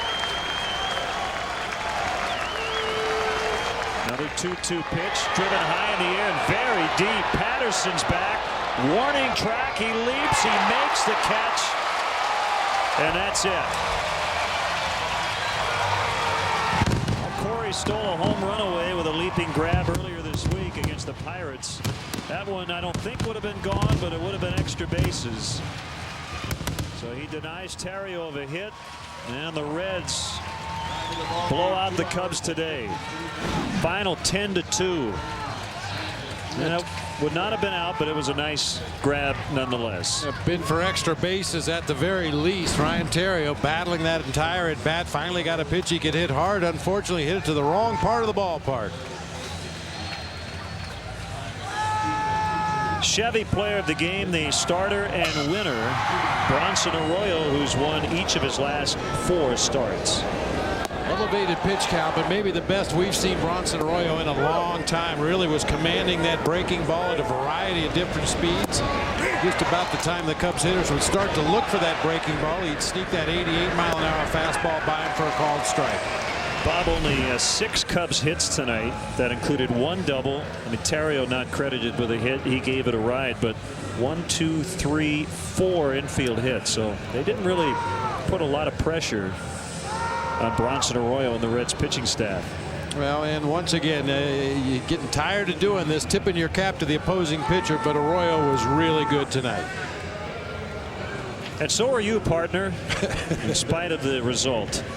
That'll do it for our game coverage. Stay tuned. Post-game live coming up next. Once again, the final score tonight, the Reds 10, the Cubs 2. And here's to the Padres coming back late, and they've tied it up in Milwaukee. It's 2-2 in the 8th. Our next Cubs telecast will be tomorrow night, 6 o'clock Central Time, right here in Cincinnati, Game 2 of this 3-game series. In-game scoring provided by ScorePad. And now for Bob and our entire crew, this is Len Casper. Stick with us. Chris Bowden and Dan Plesac are up next with Post-Game Live after a short break.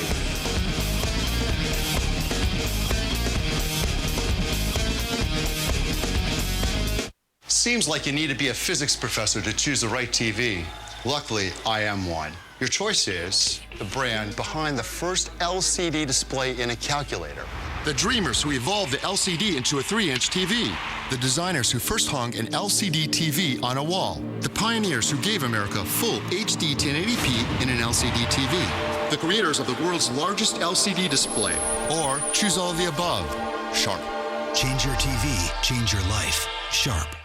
It's Toyota's National Clearance Event, the perfect time for amazing deals and selection. Check out Camry, the #1 selling car in America. Or the fuel-efficient Corolla, a lot of car for the money. And there's Tundra, Motor Trend's 2008 Truck of the Year. Or the Tacoma, with an impressive 26 miles per gallon highway rating. Hurry in today. The Toyota National Clearance Event ends soon. Show me what you tell me, now we sipping cold belly and we up inside the telly. Roll you jellies on your belly and that's spread up on your pillow. Bobby all inside your middle. This got me flipping like hotcakes on the griddle. Dex, I need an internet cafe. Surf and Perk. It's open 24 hours. Dex, I broke a heel. Oh, love your souls. 5 blocks down. Repairs while you wait. There you are. Dex. Well, the thought was that 13 wins in the last 14 road games might help the Cubs out, get them out of this 5-game losing streak. Instead, they open this 9-game trip with their 6th defeat in a row, and in one-sided fashion, 10-2 your final. The Reds beating the Cubs here tonight. And welcome to Lowe's Cubs Postgame Live from the Great American Ballpark. Along with Dan Plesac, I'm Chris Bowden, and yeah, the magic just wasn't there once again tonight. The offensive woes continue, and I think the tone was kind of set early on here. Bronson Arroyo strikes out the side in the first inning and actually strikes out 4 of the first 7 Cubs he faces, and Ted Lilly just struggles right from the outset tonight. You know, this might have been Ted's worst start of the year. He simply didn't have much. His velocity was down. He was 84, 85 miles an hour. Had a difficult time getting anything over for strikes, including his fastball and his off-speed pitches, lasting only 2 innings. It was by far his worst performance of the season, and it's magnified with when you look at now the problems with Rich Harden and Carlos Zambrano. They're going to need some productivity out of these back 3, 4, and 5 starters. And as we take a little closer look at Ted Lilly's performance on our Feldco pitching recap, it was one of his shortest outings of the season, maybe the shortest, only 2 innings as he allowed those 4 hits. Also got into some control problems as well, which is something you don't normally see with Ted Lilly. He's put together some quality starts and some extended starts of late, but it all seemed like the Cincinnati team is really a bugaboo of his. He's 0-4 against them this season. On the counter side, Bronson Arroyo just seems to have the Cubs number. Well, his last 2 starts, his last start before this one, he threw a lot more fastballs, and it looked like he really kind of crossed the Cub hitters up. They were expecting a lot of breaking balls, and he went back to a little bit more of that style tonight. He threw some fastballs early, but for the most part, he changed his arm angle quite a bit, dropped down through some slow breaking balls, some hard sliders, pitched more like an American League type pitcher, used a lot of his off-speed pitches early, and then once he was getting the Cubs lulled to sleep with the off-speed pitches, he started to go a little bit more to his fastball in the 4th, 5th, and 6th inning, and he had the Cub hitters completely baffled. A lot of check swings, a lot of takes, a lot of poor 0-2, 1-2 swings. He kept them off balance, used his fastball just enough to keep him honest. Well, and then you run that in combination with the way the offense has been going of late. This is another game where they had just 1 extra base hit, and in the 6-game losing streak, they have 1 one extra base hit out of those 5 games. And we thought this was a slump-proof Cub lineup because it was so deep from top to bottom. But this is just one of those hiccups that they're running into that you hope doesn't last too much longer. Well, you know, this really, tonight's game has been what has happened the last 4 or 5 games. The Cubs have been able at times to get some guys on base. Tonight, that simply when you're down, as much as the Cubs were down early, it's hard to come back when you find yourself down 9-0 early on. It's very difficult to do. But a couple of things stick out. They're just not bunching the hits together, getting that big hit, and really what this team has lived and died with all season long has been good, solid, consistent starting pitching. And until they start getting that, the way they're swinging the bats, they're going to have to win a couple of close games to get that good feeling back. You know, you look at where the Cubs are at going into today, 5-game lead. It looks pretty good, but you just don't feel really good about the way they're playing. They're not pitching particularly well, the starting pitching, and you'd like to see them start to be able to score some more runs. This is a Red pitching staff really that has been beaten up most of the season. Bronson Arroyo has pitched some good games, but for the most part, you come into this with a high 4s ERA. Somebody obviously had been doing some damage against Bronson Arroyo. And those Reds young hitters continue to do the damage. We'll talk maybe a little bit about Joey Votto later on in the ball game, but once John Lieber came in, this game was still manageable at 5-0, but John Lieber came in and Jay Bruce stepped up and took Lieber deep. This was Lieber's first appearance since coming off the DL, and he hadn't pitched in a major league ball game since early July, I believe, coming back from that foot injury. But these young Reds hitters have something to prove, and they've hit the Cubs pitching fairly well throughout the season. Well, you're talking about a contrast in 2 teams right now. A Cub team that has a 5-game lead going into tonight, trying to do things right, and you have the Reds right now that are really looking forward to 2009, 2010. They're bringing some young position players up, some young pitchers, and they're a team that's playing loose and playing free and easy. And this is a Cub team right now that sees the finish line and is trying to close the deal. So there is a lot more pressure on a team like the Cubs and a team like Cincinnati. But the bottom line is, up until 5 or 6 days ago, Chris, this was the best team in the National League. Now, there have been some things that have happened with Carlos Zambrano and Rich Hard to make you not feel as good as you did 4 or 5 days ago, but this is still a real good baseball team. Every team goes through these lows. You certainly would like to see them get this turned around and finish the last couple of weeks strong. Well, we'll go over the Zambrano and Harden situations briefly when we return, but as we go to our first break here on Lowe's Cubs Postgame Live, time for our Pontiac Buick GMC poll question of the night, and that's how many wins will the Cubs finish the regular season with? 91 or fewer. You better hope it's not that, because that's an awfully dry September. 92-95, 96-99, or will they hit the century mark and surpass that? So far, they're 0-4 in September. Again, visit ComcastSportsNet.com.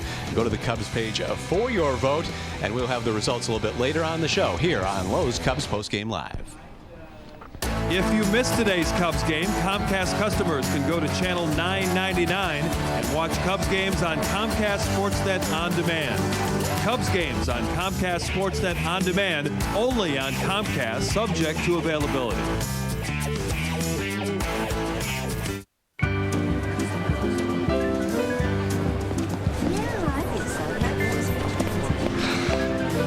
Can you match this? Shouldn't be a problem. Cool. This? Yes. This? Got it. This? Sure. Let me show you. With our free color matching system, Lowe's can match any color you can come up with or come in with. This? This? This? This? This? This? This? Absolutely. And Lowe's carries high-quality Valspar paint. Lowe's. Let's build something together. This quote of the week is brought to you by Nationwide agent Jeff Vukovich.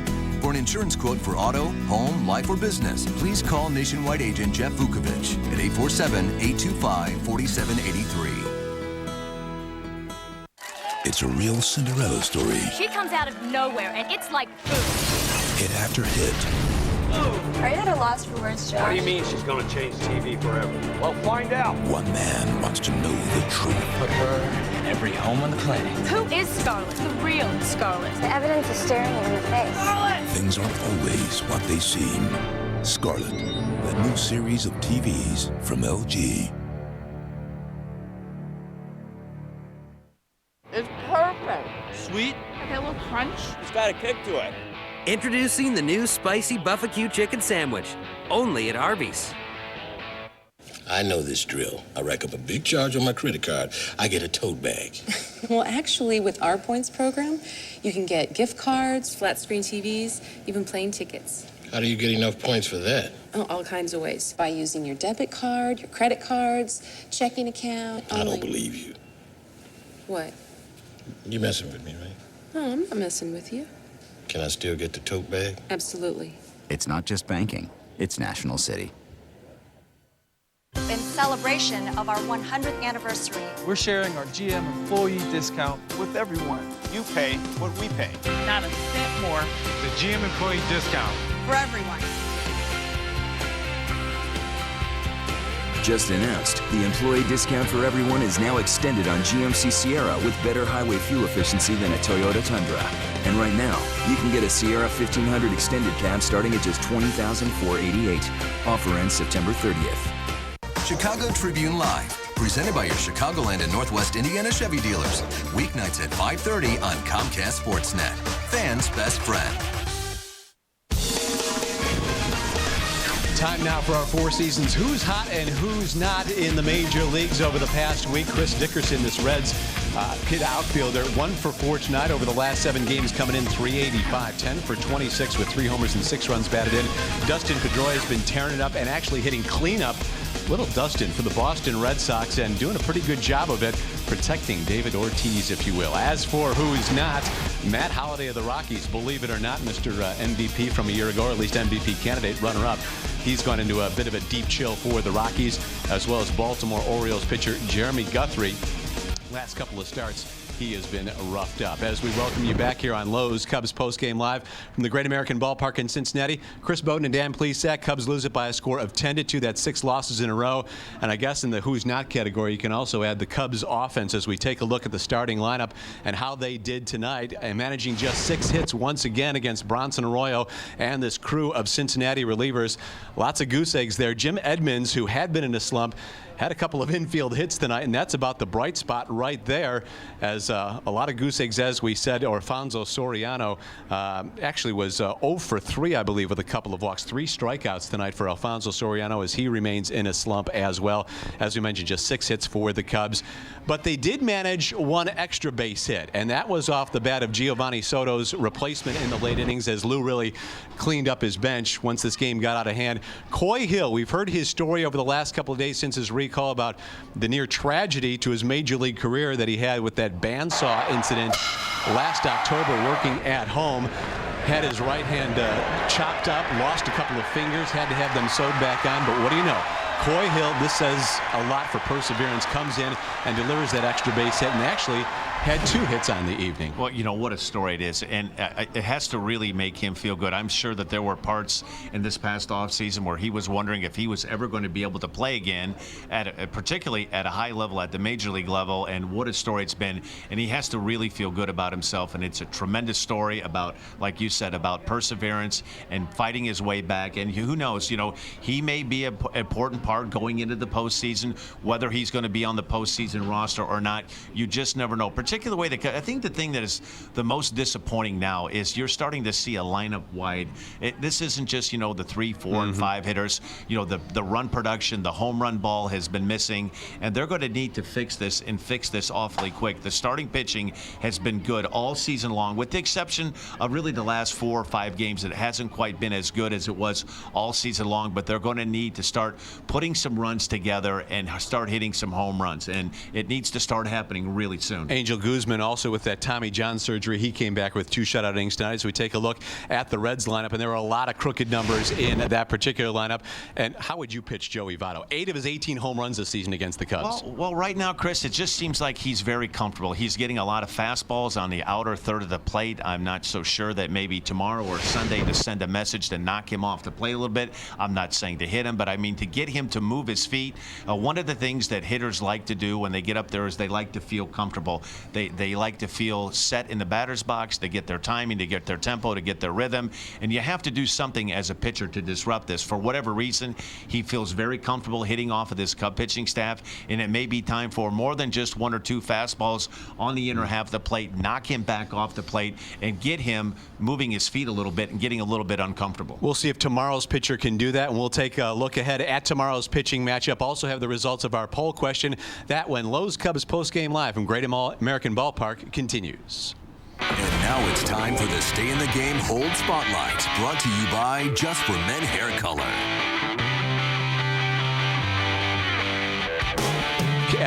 But before we go to break, here's a look at our Cubs holds leaders. Got to give Carlos Marmol another opportunity to set a single-season club record. Just as these middle relievers keep their team in the game, you too can stay in the game with Just for Men Hair Color.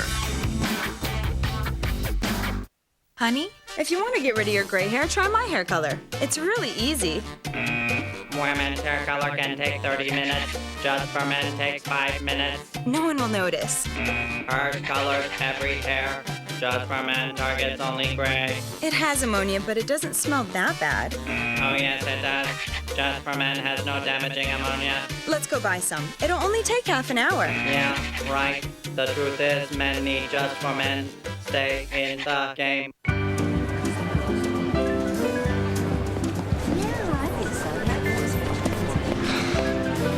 Can you match this? Shouldn't be a problem. Cool. This? Yes. This? Got it. This? Sure. Let me show you. With our free color matching system, Lowe's can match any color you can come up with or come in with. This? This? This? This? This? This? This? Absolutely. And Lowe's carries high-quality Valspar paint. Lowe's. Let's build something together.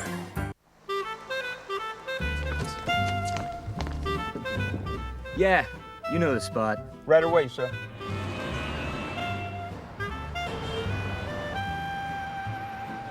Welcome to Giordano's. Your table's ready. Thank you.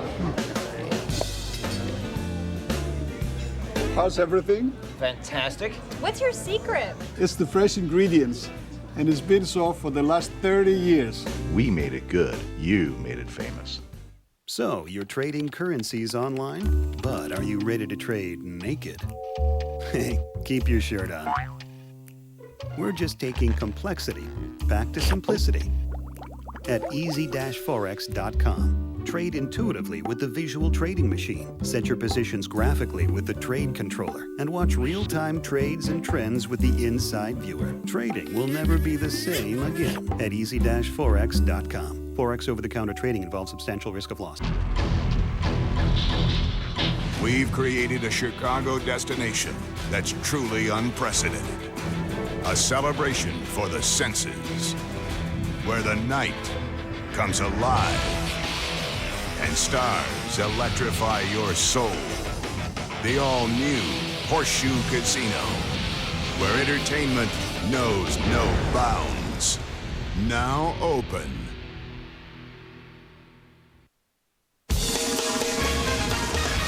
Welcome back. Here are the results of your Buick GMC Pontiac poll question of the night here on Lowe's Cubs Postgame Live. That is, how many wins will the Cubs finish the regular season with?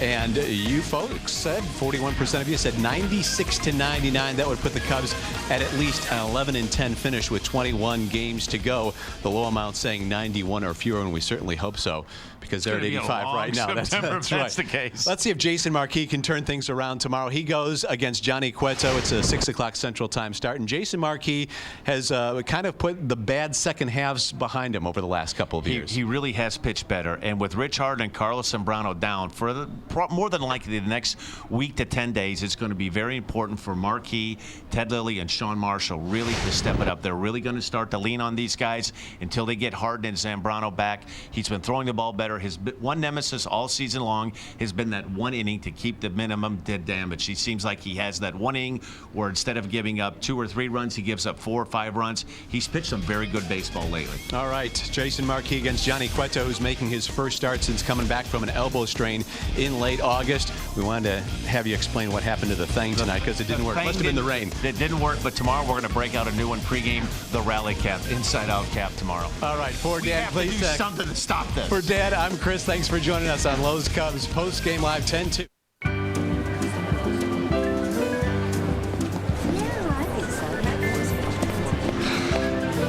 Can you match this? Shouldn't be a problem. Cool. This? Yes. This? Got it. This? Sure. Let me show you. With our free color matching system, Lowe's can match any color you can come up with or come in with. This? This? This? This? This? This? This? Absolutely. And Lowe's carries high-quality Valspar paint. Lowe's. Let's build something together. Cubs Post-Game Live is presented to you by Lowe's. Let's build something together. For many men, an interview suit is a first step toward a second chance. Donate your gently used professional clothing during the Men's Warehouse National Suit Drive and receive a 10% discount toward your next purchase. I guarantee it. Every Thursday, no other show goes more in-depth on your Chicago Bears than Countdown to Kickoff. Join Pro Bowl cornerback Nathan Vasher and 85 Bear Tom Thayer as they break down every angle before the weekend's big matchup. Keys to the game, matchups to look for, and analysis from two Bears who know football. Plus, this all-star duo answers questions directly from you, the Chicago Bears fan. Don't miss Countdown to Kickoff with Nathan Vasher and Tom Thayer. Debuting September 11th at 11 only on Comcast Sportsnet. Fans' best friend. Here, at this modern-day watering hole, this urban Serengeti, it's man meets reptile. So, Lucy, what are you doing? Just a little online shopping. You should check out Geico.com, get a free rate quote. If you like what you see, you can buy it online, over the phone, or at your local Geico office. Cool. Remarkable. Oh, no. Help! Did you hear something? Geico. 15 minutes could save you 15% or more on car insurance.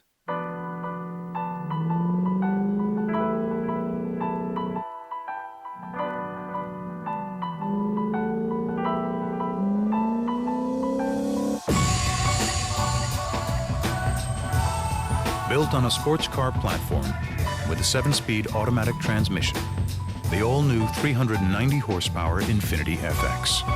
The power to boldly reinvent the norm.